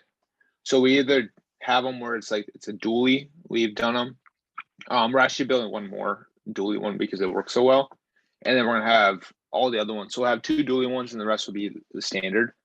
The dually ones don't fit their doors, or they do, but they're very, very, very tight. But yeah, having those wheels makes a hell of a difference in terms of moving them. And so I'd recommend it. If anyone's trying to get like a cheaper dolly, like you're in on it, $200 for that dolly or $150 for that dolly, and then another $50 on the 2 wheels or $100 on 4. So it's not that much, and it's worth it. It's funny that you use it that often. Like I have one that I still have. Actually, I got it in a buyout of another company. I sold the other 2 that I had, and I kind of kicked myself for it. But I have it at the house, dude. I don't. That's all we use. That's all we've ever used. So it's like in that electric dolly. Once we finally get one ordered, we'll see how life changing it is. So, but as of now, for the last, since the company's been started, they've used those dollies and they've turned great. And it might be one of those things where it's like you don't know what you're missing out on until you do it. But I can tell you right now, if you compare those wheels to the wheels that come on it, the wheels that come on it are junk. And those wheels make a huge difference in terms of easiness. And then you just over pressurize them with air. Just put a shit ton of PSI in there, so then they don't squish at all when you load them. And then, but yeah, having the 4 wheels, so we haven't broken them, because a lot of times we either break the bearings out on them, or where like the hubs, I guess, go in, they'll snap. And so now that we've got 4 of them, though, they seem to do quite better, or a lot better. And also, I don't think we train our guys that if they're going off curbs to go slow, because otherwise it'll snap them. So yeah. But yeah, and then the other thing I recommend too is we swapped them out from cotter pins to like, I don't know what you call them, but like the trailer hitch pins, that made a difference. So it's like I keep a spare wheel in one of the trucks. It's one of the things we do. So when that way, once one snaps, it takes 5 seconds to replace, or I keep more or spare ones at the shop, doesn't matter where. But having that also is super nice, so you don't need tools. So how heavy are your units? I'm running e-inflatables. I can probably pull it up, but do you remember I don't know if you guys know, but the e-inflatables, they had 5-in-1s, and then they got bought out by Jingle Jumps apparently, so they discontinued the 5-in-1s. So then we're starting to get back on the 4-in-1s. I did not know that.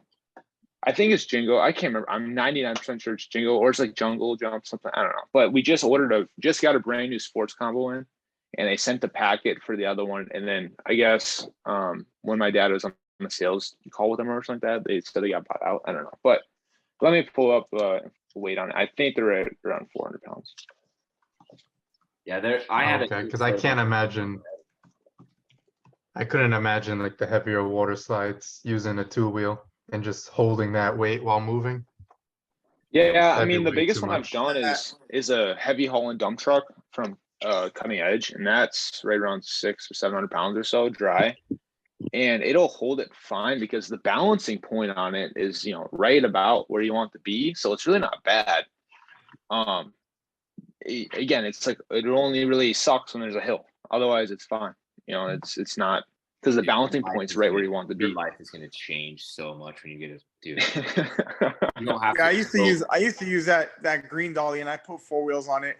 It Yeah. sucks compared to an electric dolly. Oh my god, dude! Like we had. I So think yeah, go ahead, Freddie. Go ahead, Freddie. Sorry. that those green dollies suck. If you're making your guys work through that, shame on you. Get them an electric dolly. Freddie coming with the heat. No, we switched. So we had 2 of those. So funny story. I actually got one for Christmas from my dad. So I was using. It's still in my garage, but it's like Dad hates you. $40 dolly from Walmart, like with metal wheels. Like it was brutal. So my dad got me. They're actually from Harbor Freight, not from Tractor Supply. They were yellow, but whatever. Same exact dolly. Changed my life, dude. And then I widened the set of wheels on one of them so it wouldn't tip over. And then I was a genius, and I made the next one a dually. So we had a wide one and a dually one. This is before I knew Facebook groups existed, right? So I thought I made all this stuff up. And then we ended up, so we started getting really busy. And so I went and bought that one from Spacewalk, the 4-wheel one from Spacewalk. And at the time, it was just Adam that worked for me. And every now and then his girlfriend, Danny, would help out too. But he comes back from his first route. He's like, bro, my life has changed. But just because you don't have to hold it, like, you know, there's nothing, you know, you just push. It was game changer. And then obviously when you get the motorized one, it's like one finger just right through the grass. It's crazy. So I'm excited. I'm excited for you to get one and then let us know. Let's see. Another good question from Stacy. And I got a good opinion on this one, I feel like. So she said, and what's up, Stacy? So Stacy said, does everyone use a trailer even when you're just starting out? So I delivered our slip and slide, which that thing was 200 probably 220 pounds. I delivered it, I think, 2 times, stuffing it into the back of my wife's Armada, and then went and promptly bought the cheapest trailer I could find, which was a motocross trailer I got for $400, a tilt trailer. I had to build walls and sides on it and like a goofy ass ramp. But yeah, I was like, no, not doing this. I know people that have trailers and they'll go deliver one unit and they'll still flip it up in the back of the truck. I had a rental last fall that was like an hour and 20 minutes away, and they paid a big freaking fee for that, but it was so far away. I'm like, I'm smart. I'm gonna take it myself, save on labor, and I'm gonna put it in the back of the truck because I have a little forklift, like a little push behind forklift. So we just forklifted it into the back of the truck, and then I drove it up there. Oh my god, flipping it out! It's a big unit. It's a dual lane combo that's fucking huge from EZ. It's stupid. It was stupid. Just take a trailer. Just get a trailer, take a trailer, do it all. If you're really, really, really, really, really on a budget and can't justify spending the $4,500 on the trailer I said, which is the Big Tech 70 PI, go to Lowe's. You can get a wire mesh bottom trailer of these little like 10-speed wheels. They're like $900 or something like that. But get a trailer. Your life is way better. Oh, Derek, dude, I just figured this out. Derek asked, how does everyone tote their chairs, stackable chairs, especially going through backyards? So go to Harbor Freight, get the furniture dolly. It's like a wooden little thing with 4 wheels, right? You stack your chairs on that, right? So we had an order of 20 go out today. You stack 20 on it and then ratchet strap it. So it's pretty tight. And then your dolly will go right under the furniture dolly, pick it up, goes loads right on the trailer, and then we just strap it to the side. Killer, dude. I just put a picture of that. Oh, nice. Yeah, I actually have a stack of them in my garage right now, but getting out there with the computer is just. That's what I've been doing. I didn't know if that was common practice. It's kind of an art though to get, like, I have the Tractor Supply Dolly, the black one, and getting it to fit right in between the wheels is kind of an art, as opposed to a science. And so that's why I was wondering if people were using pallets or something else to do it. Yeah, I just moved that wheel to like make it parallel with the bar of the dolly, and then it just slides right in. I got that idea from my app. A 10 table was kind of showing that. I'm like, oh, that's genius. I wasted my money on their actual chair cart that doesn't move on grass at all. I can't remember great in the who, warehouse. It's great in the warehouse. but I think it's Yeah. Granite Industries too. They've got like a skid almost that you can buy from that kind of fits well with their dollies. But again, like the first dolly, I'd assume would be fine. I don't do any tables and chairs, but I don't see why a first dolly wouldn't work. But yeah, otherwise, I think Granite Industries sells skids for tables or for chairs. But I imagine for customers, like they prefer it to be on a furniture dolly, I'd imagine. So I'd say on a customer side too, I think it's better being a furniture dolly. Yeah, because they can stack it right after. Kevin, I was going to ask, so when you go to drop off, do you just unratchet and then lay the chairs down and give it to the customer and then take your furniture dolly, or do you leave the dolly, or how do you do that? I left it. I mean, I've only just started doing it, but I just left it and told them that when they're done, they can just stack it right on it. And it's a nice place for them to put it because they normally don't know where to put it. And now they have a place to kind of put it. Yeah, I kind of instructed the guys to basically do the same thing unless the customer wants them to set the chairs up. Like we don't ever have like huge chair rentals, so it's not that big of a deal. I'm like, yeah, if they want you to set the chairs up, like set the chairs up and then just take the furniture dolly with you. You know what I mean? But just kind of be flexible, whatever. I mean, those stupid furniture dollies, they're not like expensive. They're $17. But still, I'm like, it's just $17, dude. Don't lose them. Like, it's annoying to have to go buy more. If you guys want to see something super cool in the chat, Mark put his first ever motorized dolly. It's gas powered, dude. It's so cool. It's like, is it a lawnmower engine? What is it again, Mark?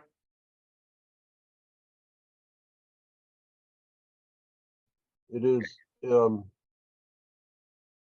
it actually is a DR Power Wagon. It's meant for hauling lumber up the side of a mountain, up like in Vermont, Connecticut, that area. I think DR is actually from there. I took the bed off and actually built that bed to hold, that's a 20-foot slide sitting on that picture, to take it up anywhere, to drive it anywhere. It's a 14 horsepower motor. I guess it could be a lawnmower motor, but it's a pretty damn big one, 14 horsepower.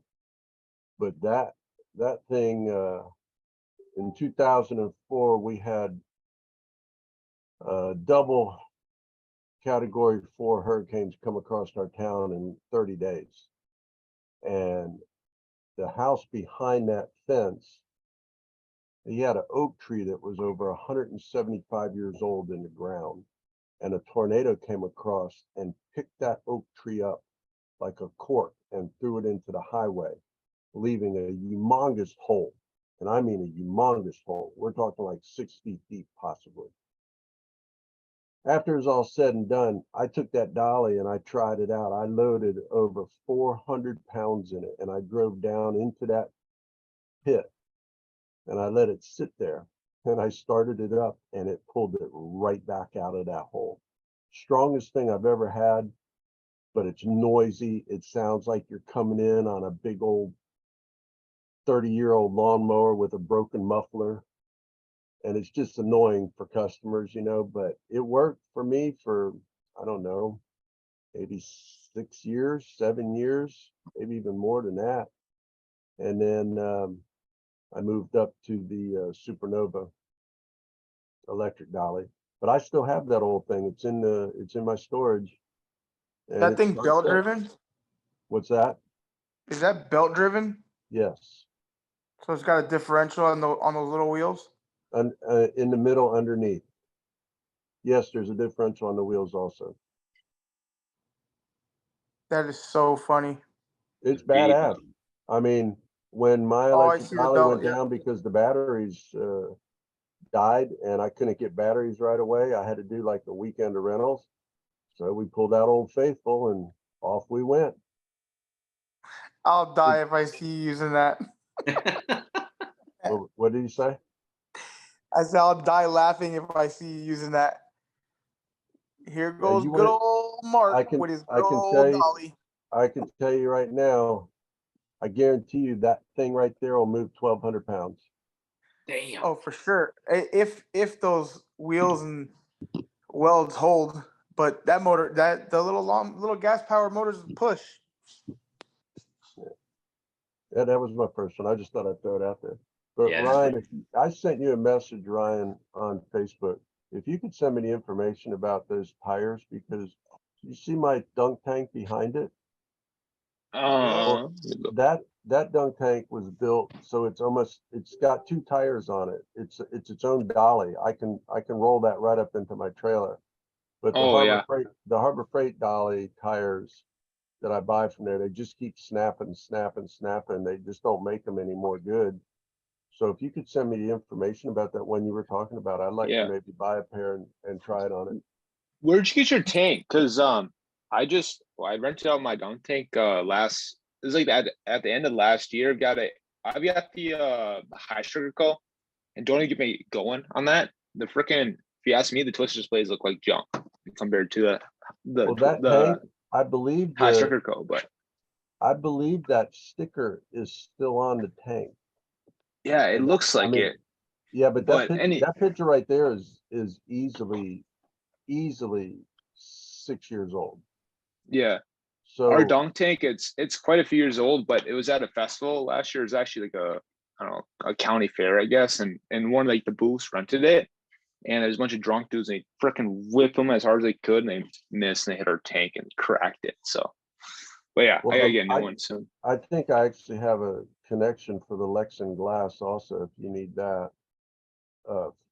For the dunk tank. But I can tomorrow, I'll go look on that label and see if I can still see the name and phone number for it. Yeah, I'll see. Otherwise, I know High Striker Co. sells new tanks, so it's like I might just order from the manufacturer too. But if anyone's looking for a dunk tank, though, I'd highly recommend getting High Striker Co. We've had it for over probably 10 years now, and it's been great. High Striker Co. Okay. Yeah, that dunk tank came from Dunk Tanks and More.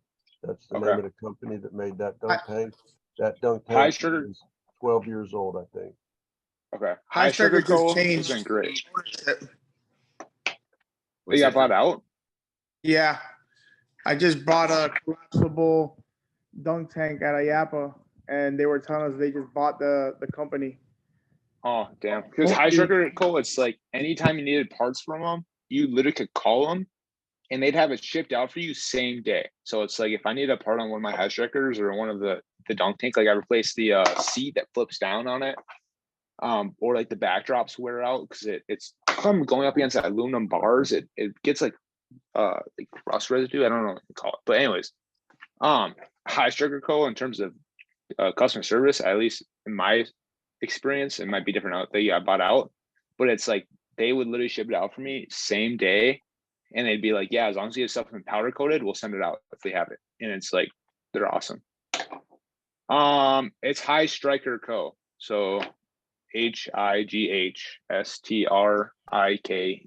For some reason, I was hearing like high sugar. That's why I'm like, I don't know if that's what it is. No, they're the shit. I don't know. I mean, I don't know if they're still the shit, but they were the shit back in the day. So, I'll why do send you you think Twisted Display? They look so ugly and they look so cheap. The chain link fence looks like junk to me. That's my bias, but I did an event the other day, and there was another my dunk tank was already booked, so another rental company fulfilled the dunk tank order on that one. And they had a twister display, and I'm just sitting here. I'm just like, I wouldn't feel comfortable delivering it. It wasn't exactly up to my level, but it's like the chain link fence is like hanging off. They've got it zip tied on, and now, granted, not all twisted displays are like that because obviously there's newer ones and older ones. but it's like, it just looks rough where it's like, I'll pull up my dunk tank. It looks so nice. It looks nice and pretty, you know? It's actually got the aluminum bars in the cage. So it looks nice. The chain link fence. I see what you're talking Yep, about. my brother just Yeah, bought that. And then like even the backdrop, like Twister displays is just yellow. This one's actually have the blue splash. I don't know, just everything Well, about they it have to me different ones. looks high quality. Yeah, and maybe it does, but that's Even my even opinion the, on it. even the welds on the aluminum are very clean. Yeah, so I'd highly recommend recommend High Striker Co. The other thing too, related to dunk tanks, this is kind of related, but kind of not. If you do have dunk tanks, and if you have open trailers, or if they fit in your enclosed trailers, weld a trailer hitch. So what I did is I welded a trailer hitch receiver nut, like you have your hitch, and it's like a bolt on the other end, and you got your nut, right? Welded the nut to the very front of the trailer. And so what I'm able to do is, and then you know how that dunk tank bar goes in and comes out. So there's a trailer hitch pin that the bar goes in, right? I drilled another hole for that pin at the very end of that bar. So the bar goes all the way to the dunk tank.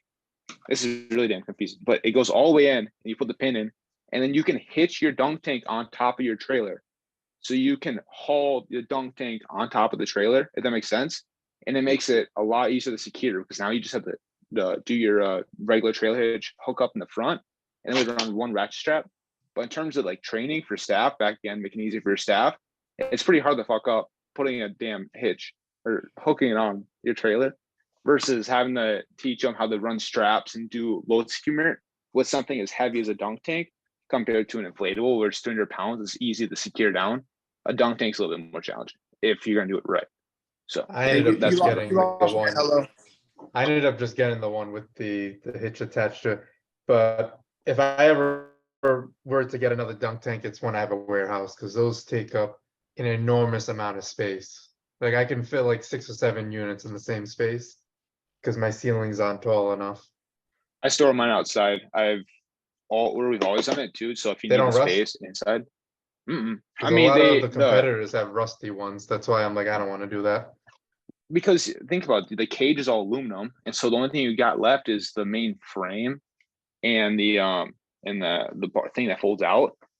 They get a little bit of rust, but if you just keep on it with some touch-up paint, just go Menards and buy some. It's almost identical red spray paint. If you want to just touch it up, it doesn't take that much to do it, and ours look pretty decent for the age.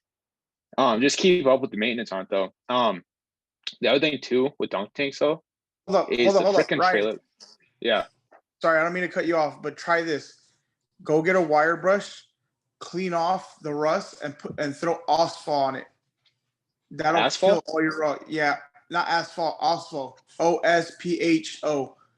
You buy it at Napa Auto Parts. It'll kill all your rust. But you got it asphalt. That's what it's called. But you gotta get all the excess rust off of it. Freddie, you keep all your units outdoor, right? They're outdoor, but they're not in direct sunlight. They're under a roof. I wonder if I'd be fine if I just left it outside and just tarped it. Yeah, so what I do is for my dunk tank is in the winter, I tarp it. So I put a tarp over it in the winter. In season, it sits out all season long, no tarp. Just fills up with rainwater. What was that? Just fills up with rainwater, or well, you just probably No, take the because cork out how or it something. works is you tip it up, you tip it so your tank is, because you know how it goes on the wheel, right? Or when it's in trailer mode, Yeah. it's like sideways, right? So you have it leaning against the cage, and so you're never gonna get any water in it because it's in trailer mode. Does that make sense? Hmm. So we don't have any issues with the rust or anything. And so the way we've got, like, we have a warehouse where we keep all inflatables, and then just on the street we rent storage for trucks. And so we've got box trucks backed up against a gate. And so we leave about the 8 foot open, and we just take the dunk tank and we push it in by hand and put it right in front of one of the box trucks. And that's just the way we do it. It works out fine for us. But obviously everyone has a different setup for storing vehicles and equipment. Interesting. I need to get a freaking dunk tank, dude. I need one. All right. So we got a question about Nick, get yourself a collapsible one. Yeah, I need it. Well, bro, I was just looking at this high striker. It's the same. It's actually cheaper than the Twister display by like $100, but Is it? It looks more expensive, I thought. no, because I pulled up, it's 45.95, and then the Easy Dunker from Twister Display is 47.95. So it's Oh, actually actually, I had gotten it during like a slightly- sale. yeah. Because Anyway, when I got it, it was like 4,200 or something. yeah, I need to get one. I put one on my website to see if I needed to get one, and I actually have people inquiring about it now. I think the SEO is kind of starting to get rolling. So, Yeah, Nick, Trev and Kirk had a question about inflatable office. yeah, that's what I wanted to jump over to. So, what you got, Trayvon? All right, so two things. One, I can't get my emails to show up. They used to show up, but all of a sudden they're not showing up anymore. And then two, inflatable office versus event rental systems. So the first one, the emails. What do you like in your email inbox, or what do you mean? Yeah, so my sent emails here, I'll show you real quick if I can turn my screen. Yeah, like let's go. So like the emails that even like my auto emails, they used to show up right here, but now they don't even show up anymore. I don't know why. Yeah, I don't know. Or is there a way you can see your sent? Or how can I see my sent emails? Do you know how to? Yeah, it would be right there. It would be right there. Yeah, they like. I don't know why they don't show up here anymore. Like That's weird. I don't. What do you go look for them for? I'm looking right now at mine, but I'm just curious what you're looking at them for. Was I that mean, your logs that you're looking at? yeah, I just wanted to see my emails. We was wanting to see what was sending out because it used to show what auto emails sent, but now I don't know if my customers are getting the auto email or not. I'm in a I'm in a quote right now, and I don't have any. Let me go over one that is booked. But then, as far as IO versus ERS, that is not a question I'm going to be able to answer because I've never, as of now, I've never messed with ERS. I'm in the process of building out that company to answer the phones and texts for everybody, and so pretty soon we're going to start being able to take on clients of other rental softwares. But like right now, we have to take inflatable office customers because that's all I know, so that's all I can train anybody, and I'm too busy to go learn in ERS. But my co-founder will be done with her job in like 2 weeks, and then from there we'll be able to take on an ERS client, a single BCN client, so then she can learn those systems, and then I'll have an opinion potentially on that. Okay. I know Mark. Mark's not in front of his computer. I know he uses ERS and has for years. Oh, yeah, he's an ERS guy. Mm-hmm. Yeah, I met some other people. They was telling me ERS is way better than inflatable office. So I was just trying to figure out. I'll what's tell you up. this. They're definitely different. You want my Yeah, go ahead, Mark. Go ahead. honest opinion? I don't have one because I don't use everything ERS offers. I can only tell you what other people say. And honestly, in my opinion, and I know some of you are IO people, some of you are BCN people, some of you are Event Hawk people. Everybody tries to do the same thing when it comes down to it. They just go at it a little bit different. Some have some better features that others people like. I happen to like ERS. I like the fact of I can do everything I want to my website. I can do it does, or let me rephrase that. It does everything I want it to do for me. I don't use the routing. I don't use the email blasting. I don't use all those kind of things at all. I'm one guy who doesn't even use SEO. And then I hear inflatable office. how it connects with Event Hawk and how well it connects, or how BCN does a certain thing. So it comes down to, in my opinion, because I don't want anybody yelling at me, it's what you feel is going to work for you and what's going to work best for you. Nick probably could lead you to people besides himself that could teach you all kinds of things about inflatable office. I can lead you to people that can teach you every damn thing you want to know about ERS. So it really comes down to what you're wanting. And if it was me, I would investigate all of them to see which one actually fits your needs. To be to be honest, that's the way I would do it. Yeah, my opinion on it is, if you've started with good. one of them, switching is a huge pain in the ass, dude. Huge. Yeah, it is. So like, you married it, like, let's work on the relationship before we get divorced. That's Right. and Right. I tell that to it doesn't matter if they're like, I got ERS, I fucking hate it, I want to go to IO. I'm like, dude, I love inflatable office and it's all I've ever used, but it's all I've ever used, right? But I tell them, I'm like, dude, that's a whole different, like, ERS like is calendar based, like, just all the things you look at now are different over there. And so it's like learning an entire new operating system. It's like switching from iPhone to Samsung, you know what I mean?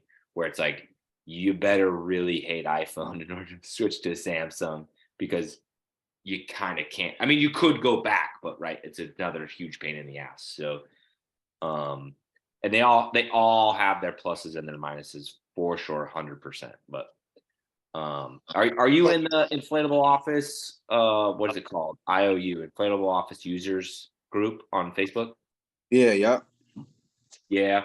And then I don't call support anymore. Like, when I first got with Inflatable Office, I feel like it was like a small company or something. I could get somebody like first ring. Not so much no more. So but I'm right, I'm busy. So I'm cool. I just send them an email, bro. Just send them an email. Be nice and descriptive in your email that you send them. And also remember, they're not us. Like, they're not entrepreneurs, and they don't know anything about bounce houses. They're software people. So you have to talk in software language. You know what I mean? And then just ask them. I get, every time I ever email them, but my question's always answered.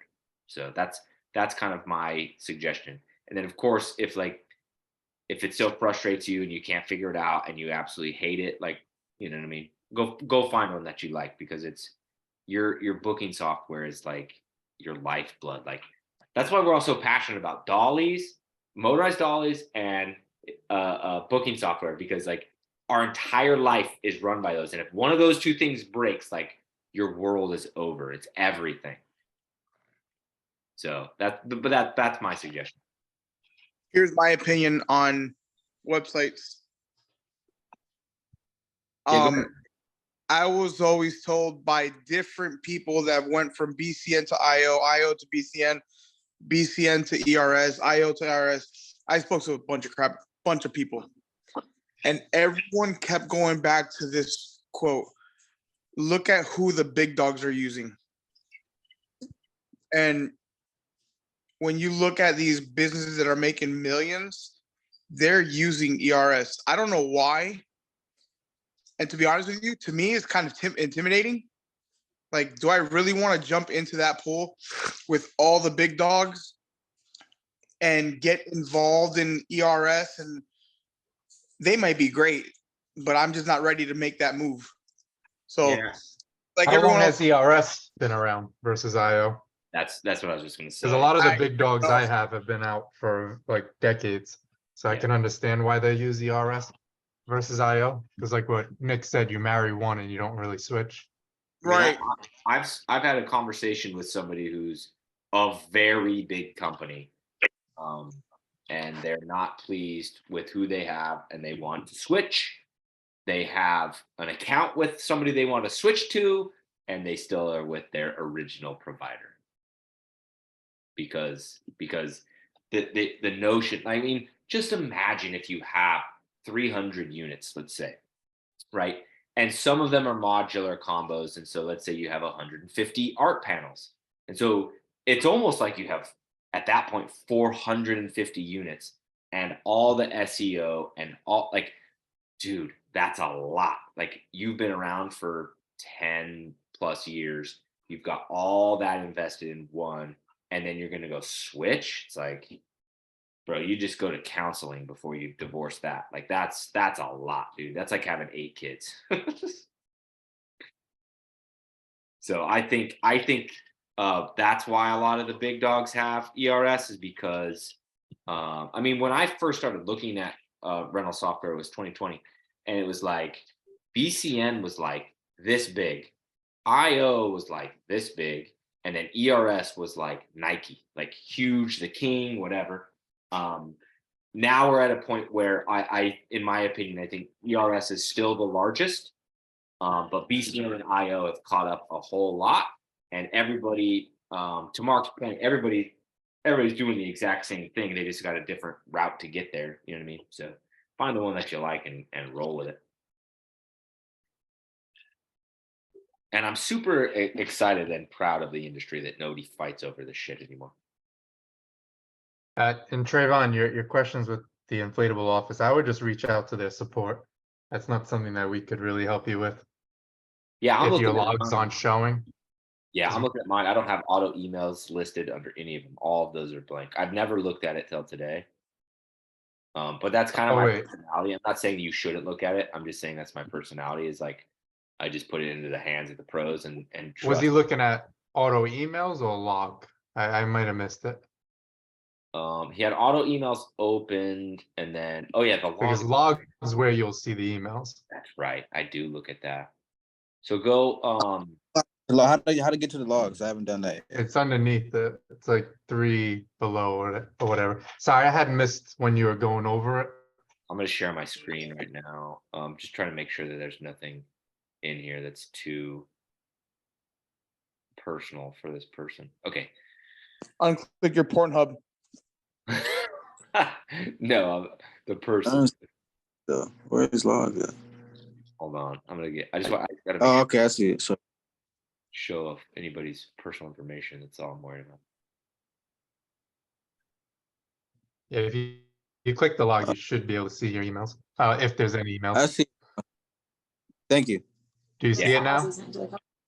Yep, appreciate it. All right, sweet. Cool. Yeah, we'll leave it at that because there's just too much personal information on the freaking page for me to feel comfortable sharing it. And now I can't get So the zoomed people in. that have like ERS, can you customize your website yourself, or do you have to reach out to them to make any changes? You can customize it yourself. You can do everything yourself, just like you can in any of the other ones, but you also have many, many, many support people there that can help you, along with, if you're in the ERS group and you throw a question out, let's just say it's 8 o'clock, you throw a question out saying, I need to reduce one item by 1 day because I don't want nobody else to rent it. Where do I go to do that? You will get answers within seconds from multiple players in the ERS family. As far as building and doing your website stuff, it's the same exact thing. If you get stuck and you can't figure something out and you put that question out into the ERS group, you will get an answer by someone who is a veteran very, very rapidly, if not ERS support. They are all on the page and they all answer as quickly as they possibly can. So yes, you can get support and you can get help for it pretty quickly, just like you probably can with the other ones. But I'm an ERS guy, so I know that for a fact because I'm an old guy who's old school and doesn't know everything, all this new stuff. And yes, I get stuck very quickly. And if I ask a question, I can get answers within probably a minute to 2 minutes in the group. Okay, because I was under the impression that like you have certain templates of theirs and you can't really deviate from the templates unless you request certain changes, as opposed to IO with WordPress. You can kind of Google, how do I do this in WordPress, and change it yourself. That's BCN. BCN is that way. It's like it's a template. Oh, okay. And ERS, let's see. I've talked with Tim the founder of Inflatable Office. I've talked to him about this. If I remember right, ERS is built on WordPress, but not in the way that Tim built Inflatable Office, where we can go in and we interact with WordPress. ERS is built on WordPress, but the back end looks different. Like I think you're in like an ERS ecosystem instead of on WordPress. That's ultimately why I chose Inflatable Office, because I know WordPress and I know how big it is and how many fucking videos are out there. So I was like, oh, WordPress, done. Yep, sign me up. That was my selling point. Well, I married IO. I'm fine with them. I like that I Yeah, can me change too. everything. Me too. I'm married. Not divorcing anytime soon. No, sir. No, sir. So I'm with BCN, and I was gonna do that whole change that Tariq and Event Hawk promoted. Not to say anything bad or good or either, but I just didn't see, in my opinion, I didn't see the true benefit of changing, because I think, like you said, you're married to it. You're invested to what you have. So after doing the whole website and everything, I was kind of like, what's the point? Yeah, we have So yeah, we have Gary, a booking client that's right that we carry, that we do all their booking and we answer all their phones, their Event Hawk, everything. That used to be ERS that switched to Inflatable Office. It's the only reason we could take them on, so that's a plus. But the amount of questions, I guess you could say, or confusions that David had with Inflatable Office was staggering. But it was all simple shit. But and David's super smart, so it's not like he couldn't figure it out. But because he looks at the software and like his ERS brain is in full mode, and then he's looking at Inflatable Office, like he just couldn't fucking figure it out because it was like Spanish. And then I just like simple text messages. I'm like, oh, do this, do this, do this, do this. He's like, oh my God, there's what I wanted the whole time. Like, you know what I mean? So it's just like, it's tough. You know what I mean? And yeah, it's just tough. Why would you want to switch from BCN? Like, is there something wrong with BCN, or were you just guided towards IO? you talking to me? Yeah. I was gonna do it because they had that deal, that 3 months deal, whatever, but it didn't really matter. Well, if you're happy with BCN, stick with them. I am. Their customer service is good. Everything's good. So, like Your I said, brother's with Inflatable Office, huh? yeah, he is.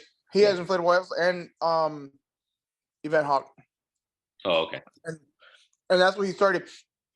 Oh, so another reason I didn't fully commit was because I have over 30, I think like 130, no, 30 inflatables plus 10 tables and chairs.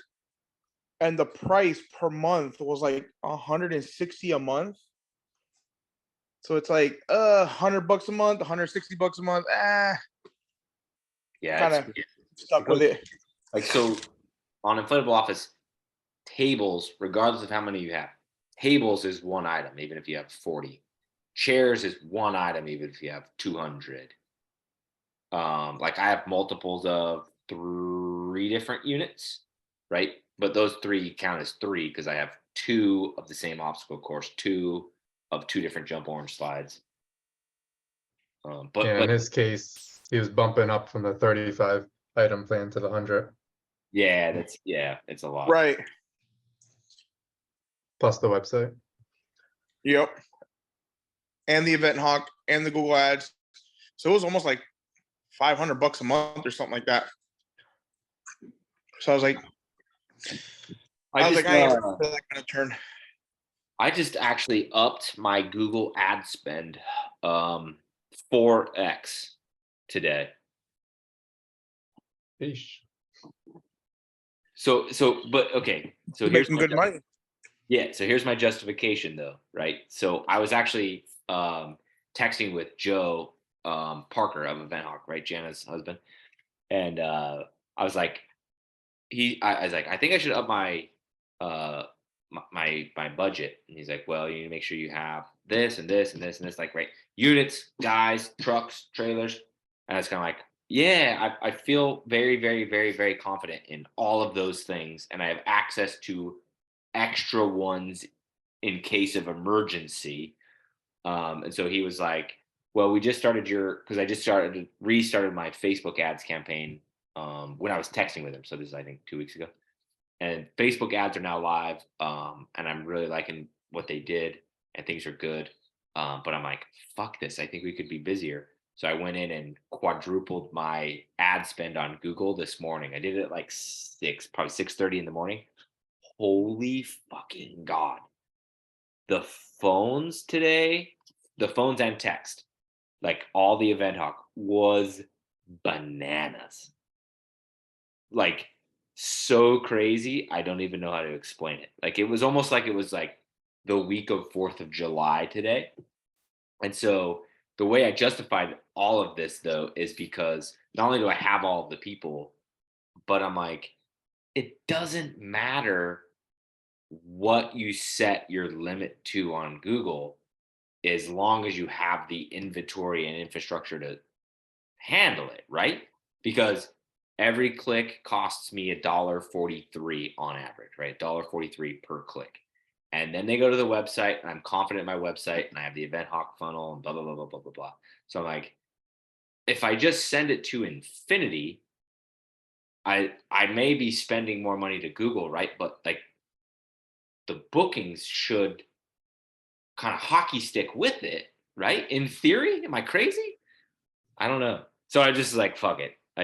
They quadrupled it today, and it was like bonkers.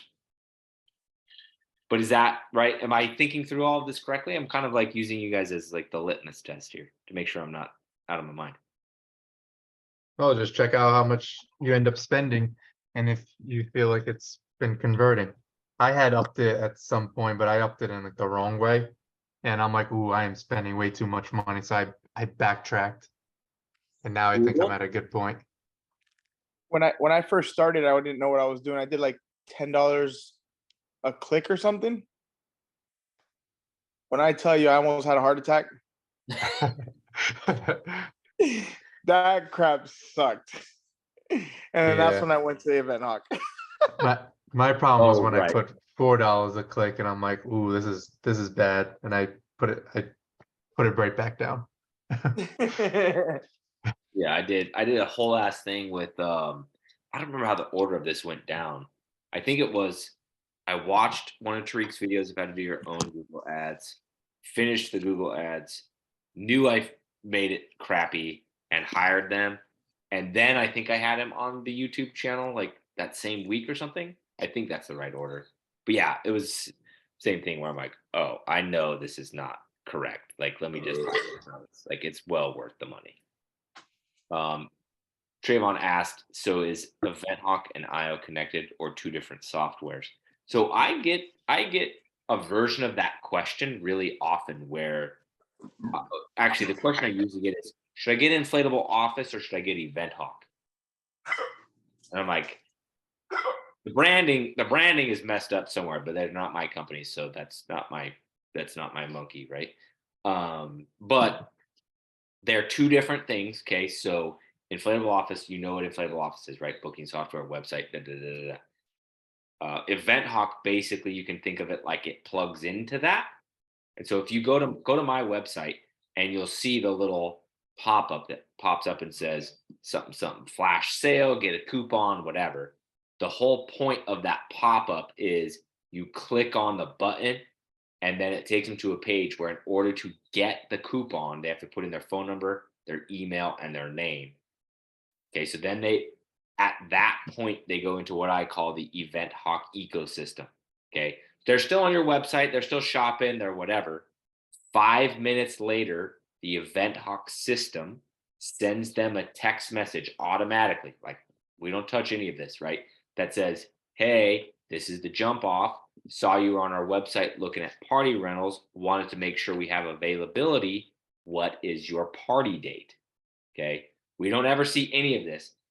The person then replies back May 27th. So all day long, you just get a text randomly, a text of a date, May 27th, June this, July that, whatever. And so then from that point forward, basically you can start a conversation with a customer that didn't book anything on your site and has almost certainly left.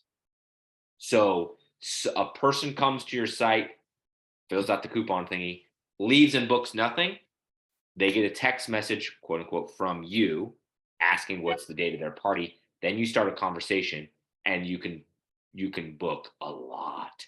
You book a lot of business through interacting with them, because as soon as you start texting with them, like they just want to book a bounce house, but they don't know how the hell to do that, what's important, what size it is, and what company to use. Da, da, da. So as soon as the text messages start, you just, right? We have templates. Like my office manager doesn't even type anything. She just hits the freaking templates that I wrote for her, and it sends the templates and books clients. And then you send it, here you go, here's your booking link, pay the $50 and read the thing and sign the contract, da, da, da, da, da. And so it basically opens up to you a segment of people that came to your website, filled out the coupon form and never booked anything, starts the conversation with them so you can close them. They also do they also do Google ads. So right, and I'm close with basically everybody at EventHawk, right? I have a close relationship with all of them. So kind of that's, I want to just make sure and throw that asterisk out there, right? Before you guys listen to everything I have to say. But in my opinion, their ad product is far superior than anything you could build yourself for Google ads. And I think Google ads is the best place for us to be, because we somebody Googles bounce house rental near me or waterslide rental near me, right? You want to pop to the top of that Google, right? That Google page. So that's what a Google ad is. A Facebook ad, in my opinion, is something that if you want to sell a book or a workout program or whatever, like you need to talk me into it, you know what I mean? And do so in a way that's very visually appealing. Cool. Facebook is the place to do that. We have people that need us already. So Facebook is meh. But I will say last year to this year, the EventHawk Facebook ads they're doing are way, way, way, way better this year. But their Google ad product is incredible. So like those two things are the two things that really stack well, because if you're going to have a Google ad to get more clicks, to get people to your website, you want to have the pop-up, right, to capture their information to start the conversation. Right? They work in conjunction very, very well. Sweet, thanks. Yep. And I have I'll put the link. I have a link. It's supposed to have EventHawk deals. Tariq changes the price of EventHawk all the time, so that link should take you to my little page where you'll be able to save money on EventHawk stuff. But I'm a big fan. Like, I've had some tequila, so I'm gonna be super honest with you guys. I get some shit from other people, from big people, for being so close to EventHawk, and I can never fucking figure it out. I never can. Every time I interact with anybody at EventHawk, whether it's Tariq, Jan, or Joe, or any of the employees, they're awesome. They do a great job. Like I just absolutely love everything they do. Like I really do, and I think it's worth the money. So I'm a huge fan. I'm a big proponent of EventHawk and cosigner for sure. All right, let's change subjects before I like get emotional or something over here. All right, so this is from iPhone. You don't have a name in the freaking chat, so iPhone, I can't give you a shout out. But what up, iPhone? I have a question about prices. My main competitor that's been around for 10 years is doing buy one day, get 2 days free. Welcome to my world. So the same jump orange slide that I rent for $350, they rent for $325 for 3 days.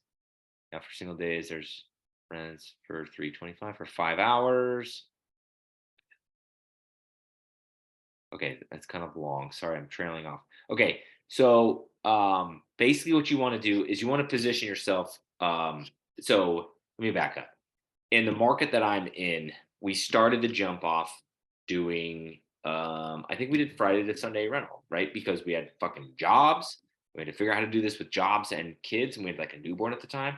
And the guy that Michelle used to rent units from, I'm pretty sure did the same thing. So that's what largely dominates the North Shore area, which is like where I live, right? So when I made the jump to hourly at the push and advice of Matt from All Star Rentals, I was scared shitless because I was like, if I don't have Friday to Sunday rentals, nobody's going to rent for me because that's what everybody does. But he said, you make more money, you can flip units. So I switched. Instantly, I started making more money.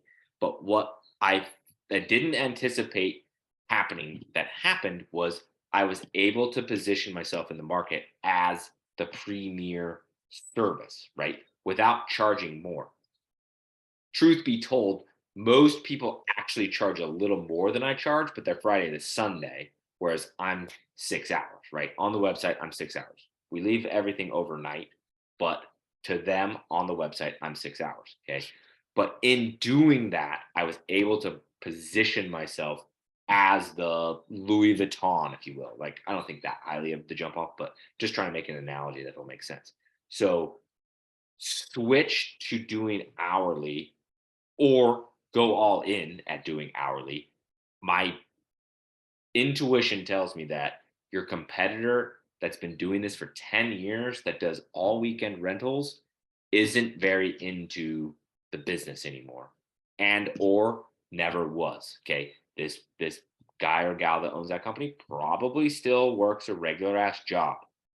That's why they do Friday to Sunday, because it's easier. You don't have to worry about, is this one rented out Sunday? Is it rented out Saturday or Sunday? Can I flip this unit? Is it overbooked? It's a pain in the ass to run hourly rentals. It's easy to do Friday to Sunday because somebody calls and they want the 19-foot wipeout. You just know, you just cross it off the freaking whiteboard. It's done. And the next person that calls can't get 19-foot wipeout because it's rented out this weekend. Whereas me, I want to rent the same unit Friday, flip it Saturday, and send it Sunday, right? So that person's probably checked out. They probably don't clean their units very well, right? I'm assuming a lot here, but I'm going off personal experience.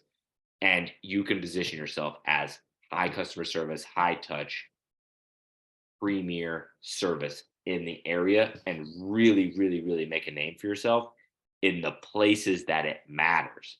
What I mean by that is in the early days when I did the all weekend shit too, we were dropping off to, a trailer and running the cord in the window down the hallway over to the freaking master bedroom because 3 of the GFIs are broken, right? Now the clients are picky about where we set it up next to the pool. Like I literally have to go to an 8,000 square foot home tomorrow to literally measure it in person to see if the water slide will fit between the pool. That's a good fucking problem to have because I can get there, I can make an impression, I can make a sales pitch, I'll be memorable, I'll tell jokes, it'll be great, and then I'll leave. She won't remember my name, but she'll remember the logo. Like it's a good thing to do. It's a good thing to do. So I wouldn't worry about it. Yeah, I wouldn't worry about it and I'd go all in. So thanks for the good question, iPhone. That was awesome. All right, anybody else got any other questions? Because I'm about to wrap this puppy up, but I don't want to leave anybody hanging. So checking Facebook right now. There was like a whole ass conversation going on Facebook, which is so awesome. I can't wait to read it in the morning. All right, you guys are good. You guys are good. Speak now, forever hold your peace. I'm gonna finish my tequila and go watch NBA highlights. Was there an NBA game tonight? I don't remember. No, it was last night. I do have one question. Yeah. Who's got that? iPhone. It's you, iPhone. Yeah. Sorry, 1 second. So I haven't had to do more than 2 inflatables at one time, and we have someone that wants 4 coming up. So, and it's at a house with, like a pretty decent sized backyard. The only thing that I'm worried about is like plugins. I don't know, because I'm not familiar with, like overloading systems or anything like that. Is it like more like as long as they have 4 plugins that are, on, like how does that work? Different, yeah. So different circuit breaker. So I'm trying to see when we're going to the house that I set up. I think it was today. Yeah, it was. It was. So it was yeah, Elizabeth. So I got a call and I answered the phone because my office manager is running a Bible camp this week, right? So I'm answering the phone calls after 3 rings, is what she requested. And it's a lady that lives in the biggest neighborhood that's near me, like lots of lots of very fancy people. And we start talking, and she wants to rent a 2-piece obstacle course and a water slide. And I was talking to her, and she kept telling me she moved because I remember the old house. And so I said, all right, I got to ask you a weird question, but you just moved. So I know you're going to know the answer to this question. She goes, okay, what? I said, you want to rent basically 3 inflatables. One is 2 pieces. So we need 3 blowers. We need 3 different circuits. How many square feet is your new house? She said, 8,000. I said, 8,000 square feet lends me to believe you have an outdoor kitchen. She says, yes, we do. I said, fantastic. We'll have enough circuits. No big deal, right? Because the outdoor kitchen's going to be on its own. And then an 8,000 square foot house is not going to have every plug around the entire outside of the house on one circuit. It's too big of a house. Okay. My house is 2,400 square feet. Every plug on the outside of the house is one circuit that goes into the garage. Okay. So if you're going to set up at a wealthy person's house, it'll be big. It'll have multiple circuits. What you're going to need to do, though, is make sure you get every single blower on its own circuit. Okay. If you're sending 4 blowers, 4 units with 4 blowers, 4 is a lot for a backyard. Okay. You can do one of 2 things depending on your personality. What I would do is get there, assess the situation. I've been doing this long enough. I can just tell, like I just plug the blower in and turn it on and then plug the second blower in. You can hear the voltage drop. The blowers don't blow as hard. Okay. The other thing you could do if you don't have that ear is you could just go check the panel, right? Or ask the guy that lives there. You may need to run into a window, whatever. That's what I would do, because I would just go find 4 circuits and just make it work. I'm good to go. If you want to, if your personality is the upsell guy and you like upsell shit, like you want to sell them on candy shit and fans and tables and chairs, whatever, sell them a generator. You tell them, I can't set up 4 units without a generator there because circuits and blah, blah, blah, blah, blah. And you get an $84 up or $85 upsell and you bring a generator. Okay, so on the generator, I'm gonna go buy one or a couple because I haven't had to really use one yet. But for those, how how much time do you really get? Like if I fill it up and it's a pretty big generator, like is it like 4 hours, 8 hours? I mean, obviously it depends on the generator, but what's like the average? It's a lot. So during hurricanes, we'll run our house, and we don't plug our house into it. Like I don't have lights above me, but we run cords inside, and then we have like a whole lighting system that we set up, and we run the fucking refrigerators, whatever. Off a 3,500 watt, we run the whole house for like, I don't know, bro, 10 to 12 hours. Like the gas lasts a long time. It depends what size you're getting, what you're running, but we run 7,000 watt generators. Typically with a load of about 5 or 6 blowers on it, and we guarantee 5 hours on them. But typically anything more than that, we tell them that they need to fill it up during the event, and or they can pay one of us to be staffed there, and we will fill it up. But we charge $100 a generator too. I don't know what you want to charge. It's up to you, but in my mind, having a generator there is actually easier for me because 1, I'm running less cord, and number 2, I don't have to worry about my power source. Because if I know I'm doing an event, right, they're getting 5 inflatables, and it's to a school, I don't really feel like running cords through a bunch of windows, waiting on janitors, and using a bunch of other stuff. When I can just use my own generator that I know works well. The catch that is if your generator is unreliable, that's where it'll catch up to you. But it's important to keep up your maintenance, do your oil changes. We do oil changes once a season, which is not nearly enough as it should be. but that's what we do. They work fine, but we use all power horse, or we use power horse 7,000 watt generators. The reason for that is the generator I've found that has the most circuit breakers in it. It's got 4 regular breakers plus an RV plug. So I'm able to run 6 on its own breaker. So we got those, the regular outlets all get their own one breaker, and the RV plug takes 2 because it's like a bigger breaker, I guess. And we do that little adapter thing, that 2 breakers. I don't know. It works out well for us. 7,000 watts power horse. They don't make them anymore though. So they freaking discontinued them. So that sucks. Don't know what we're gonna do. We're looking at Facebook Marketplace to see if we can find the same ones because we like them so much. And I can't find anything. If you guys can find anything that's got the same amount of plugs, let me know. Send it to me because I can't find anything with the same amount of breakers. Gear. You buying the same gear? What? You got the same dollies. You got the same. You've been doing the same. We need to get you some new gear, bro. Yeah, no, but I love those generators. But I've seen also like people in the Facebook group, they'll do they'll buy like 1,000 or 2,000 watt generator or whatever, and they'll do that. They'll do one generator per blower, and it's just however you prefer. They charge the same rate as we do. They charge like $100 a generator or $75 a generator. To me, it sounds like more maintenance and stuff, but on the flip side, if one generator goes down, that's one inflatable versus the entire event. So pick your poison, I guess. But to me, it's worked out good having them. Most events require 2 generators anyways. So it's like if one went down, then we can typically limp on one and then run extension cords, other places until we get a new one. Today, there was someone in the Facebook group that a generator went out on them at an event. And it was just like, they should have or it was like almost where it's like they had all the generators out. And I was like, just go to Home Depot and buy one. I saw the same post. I saw it. Yeah. Dude. Yeah, I was just like, so that's my thing. Rent Like, them. well, yeah, or rent one from Home Depot. But in my mind, like if I'm at an event, I have a generator go down. I don't give a if I'm far away from the shop, I will go buy a new generator and I will bring it back to that event. Because I'd rather go buy a brand new generator, spend $500 and have a generator for future, and then have a happy customer that like shows we actually go out of our way to make the issues resolved, than to just say, well, fucking generator's broken, so no more inflatables for you. I agree.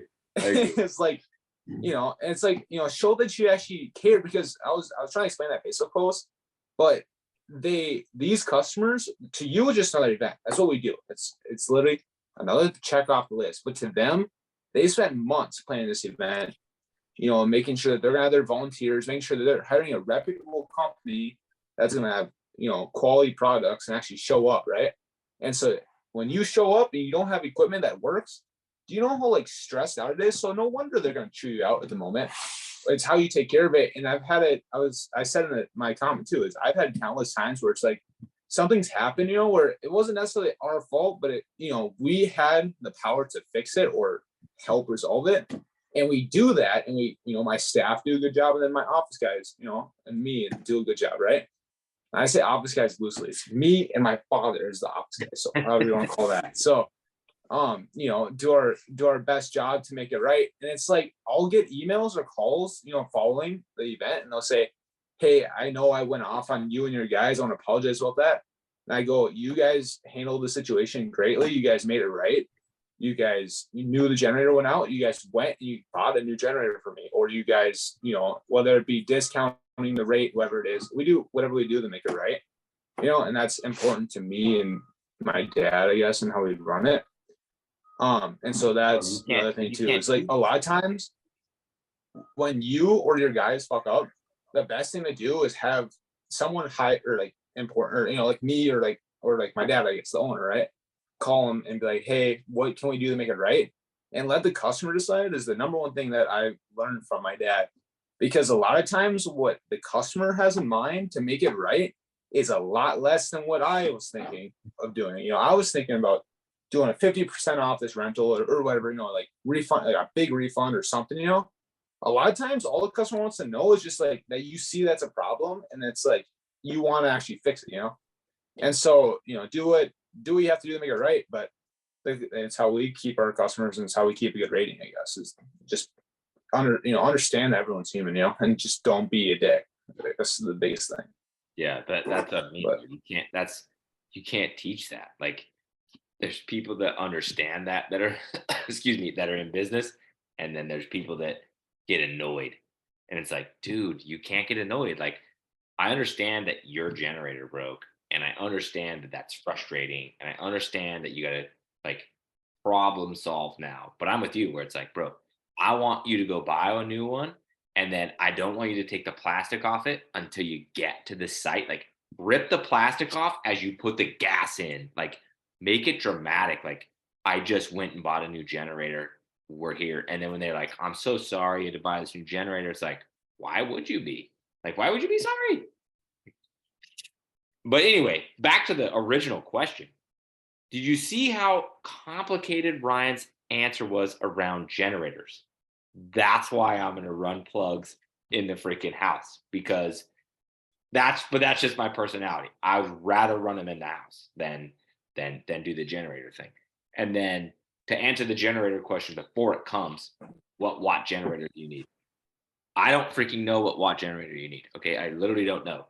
You can tell what generator you need by the breakers that are on the generator. Okay, so the way the front face of a generator will work is there'll be two plugs, like a regular ass outlet, right? And it'll have like a gray box around it, and then it'll say 20A. That means that those two plugs on a 20 amp breaker. If there's another two plugs, like another outlet with another separate line that says 20A, that means you can run two blowers. That's each is on a 20 amp breaker. Okay. And then what Ryan was talking about was where if you have that, it's a 30 amp plug. So it's a circle plug. Okay. And it's a 30 amp plug for your air conditioning unit of your camper. You can run an air conditioning unit off a unit 30 amp plug. Well, you can buy an adapter that plugs into that splits into three, and off a 30 amp, you can run two blowers, right? So if you have two 20s and a 30, you can run four blowers, two off the 30, one on each 20. If you have three 20s, you can run one blower, two blower, three blower. And then if you have a 30, you can run two more. So there's your five. So Ryan was saying they could run six off of that. So it must have four 20s and a 30. In that picture, or you can kind of see in this picture right here, that's what we run for generators. 420s. And so if you see a yellow cord, it's a damn drain. If you see a yellow cord on the side, that's one of those adapters. And what we do too, it's another small thing, but it makes a hell of a difference because it sucked before. Zip tie those freaking adapters to the generator, because I swear to God, the guys will take them off and they leave them at the storage, and you get to the damn site, you can only do four blowers now instead of your six. And so that is another thing that we did, because otherwise the guys will either get in the habit of leaving them plugged in and you're moving them with it. And the issue with that is you got a plug now sticking out 4 inches from your generator into one of your main plugs. So when they load that into that trailer or that truck, they're gonna rip that plug right out. My computer's shut off, so there's no light now. Anyways, so ours long too. Like ours like touches the ground as it, like that adapter like runs on the ground. I'm like, bro, you're gonna catch that on the corner or something. I bought mine. I don't know if you guys have Fleet Farm where you're at, but mine's from Fleet Farm, and it's like that long. And so basically I zip tied them right to the top of that bar, and then it goes right in. It's great. It's the best thing I've done in a while, or one of the better things I've done. Other thing I was gonna say. Oh, another thing I was gonna say is back to the whole generator thing with you not wanting to do your generators, whatever. My other flip side, the other reason we got generators was, well, one, we used to do this corporate job. It all started with this corporate job. We did this corporate job for years, and we always rented Home Depot generators. And then we were just like, that's stupid. Granted, we passed the expense to the customer, but all we did is pick it up. That was the deal. It was like we bill them the Home Depot bill, and then we say, well, we'll pick it up for you. Anyways. And that was all cool and all, but there's so many times where we go to the customer delivery and they'd be providing their own generators, or like we'll do one of the, like a city festival we do, they like to provide their own generators, and they don't have consistent generators. Yeah, a 2,000 watt here, they've got a 9,000 watt here, they got a 4,000 watt here, and a 6,000 watt here, right? You never predict what you're gonna get. I've done events where they've got those big ass Caterpillar trailer generators. You think those could run a bajillion inflatable? No, they can't. They're meant for fucking welders. So they can run two blowers. So when I tell you, running your own generators is nice because you know exactly what you're gonna get. So that's the benefit there, is it's like you know exactly what you're gonna get there. And that's another reason why we do it, because it was so damn frustrating to get to a site and they say, oh yeah, we have generators, we'll provide power for you. No, you fucking no. They don't have what you need. It drives me nuts. But yeah, that's my TED talk on that one. Get your own generators. I'd recommend it, and get bigger. I personally believe bigger is better. 7,000 watt to 9,000 watt is where I want to be. Power Horse is a really nice 9,000 watt. That's the same as the one we have, where it's got those 4 plugs plus RV plug, except for the 9,000 watt has 2 RV plugs. So that's the next one I'm buying. But I don't know. It's up to you. Do what you want. I guess. Look at the best way for generators is look at the amperage of the plugs. Look at the amperage of the plug, and you can tell what you can do, because you need a 20 amp for 1 or a 30 amp for 2. Yeah. But ROI though on a generator, in terms of, I mean, it's got to go up 6 times, if you're going to try it. I mean, granted, that's saying that there's no cost, but if it costs you $100, or, we charge $100, you buy them for 600 to 800 ish. To me, it's worth it to not have the headache of power when I'm at a park. But again, another thing Each that we blower do, is different too. Cause like I Yeah, have we like run LBA, certain blowers but- that are like terrible in terms of power. Like I hook up 2 of them to one circuit. Normally I could hold those, what the 110 table has, the zooms. Normally I could put 2 of those on one, but when I put like the Fox one or whatever from Jump Orange, it trips it every single time. Yeah, you can help. So, like, I know RLD. A lot of times the BRs, like if you're running 1Os, you can run 2 off a circuit, but when you put one in, plug one in, turn it on, and then turn the other one on, and then plug it in, you'll hear it. You'll hear the voltage drop, and you're not getting full amperage to the blower. You are doing damage to the blower, which is kind of like, right, whatever. Like, blowers aren't that expensive, so it's not that big of a deal. But if it's a long party, that's the amperage not making it to the blower for a long time, especially if you're like me. I only use 100-foot cord, so all that amperage has to go through all the 100-foot cord to get there. And then that's if you're running ones, right? So then you're overstressing your blower. it's really noticeable with 2Os too. Yeah, and if you I found it's really noticeable with 2Os. Yeah. Yeah, if you run anything above that, and then the brand does matter. So like the RLD, which is the brand that EZ makes, their 2.0 blows harder than anything. I don't have a Predator, but their 2.0 just blows harder than anything in the world. But on the label, it sucks more amperage. It's like, I want to say it's 16 amps. The Predator 2.0 is even higher, to where the owner literally told me not to run 100-foot cords if I were to buy one. Like, it's that freaking powerful. So it's like that puppy's on its own circuit for sure. No questions asked. So that's why I just teach it's scalable to teach your employees 1 blower per circuit. Period. I don't give a fuck. Like, that's it. I don't care. Well, no, I don't care, because all they're doing is damaging your equipment. And I think Mark's gone. I think Mark signed off, but Mark had a blower at some point in time. It was a while ago. I remember him telling me the story, but literally catch fire because the amperage coming to the blower was so low because of some other shit, but like fridges or fans or whatever that people had plugged in. But the amperage was so low coming to the unit that it literally caught fire because it couldn't power up properly. So the Predator blower, with it being 16 amps, would it have issues with the standard house? Because isn't standard house breakers 15 amps? Here, the outside of the house is almost always 20s. Okay. We're commonly 15s here, but that, especially new construction, they make everything so damn cheap. So typically it's about 15 here. We have a lot of new construction here. But you'll have 20s in the kitchen, the bathroom, and then the one in the garage, which runs the whole outside of the house. That's very typical around here. We did a setup. This was a while ago, yearish ago, and I couldn't figure out. I'm like, bro, what in the hell do you have plugged into this circuit? Like I'm popping breakers like with a 1.5 or something, and it turned out that the outside of the house was split into 2 circuits, but it was both 15s, and we were trying to run.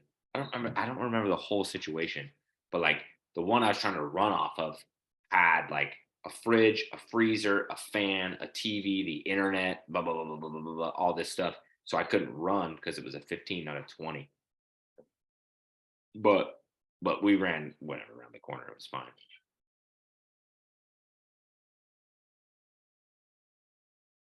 All right, very cool. All right, let's wrap this puppy up. So super glad to have all of you guys. Thanks so much for everybody that asked questions, everybody that answered questions. Super awesome for me as well, because I don't want to talk forever. Like I love all the interaction. You know what I mean? And then everybody that asked in the comments their questions. Like if you don't ask your questions, like you don't get an answer. And this is a very safe space. Like nobody's gonna crucify you here. We're gonna give you all of the answers, the best answers that we absolutely can. So these shows are just a shit ton of fun to do. I absolutely love doing them. But obviously the point is to teach you guys stuff, like all the 101 tips that came off of the opening monologue today were tips that came from me scaling to jump off and from Mark, scaling Grow the Moon Man. So I implore you guys to take notes, rewatch these if you need to, and do whatever it takes to put this stuff into action. I'm just so touched that everybody comes here and listens and does all the stuff. So with that being said, thank you guys so much. You guys have a wonderful Nick, before you go, What's get up? yourself an ink so I can stop face palming every time you bring up the spark. I know. I have the freaking link saved and everything. I've just been. I'll even start sending you referrals because I'm about to max out anyways afterwards. That's fine. All right. I'll do Thank you though. I'm gonna get an ink and then go buy tents or something. There you go. Cool. Get that 12-month no interest. Yes, that's what I'm talking about, dude. All right, guys. Everybody have a wonderful night. Thank you guys so much for coming, and it was amazing. So later. Bye.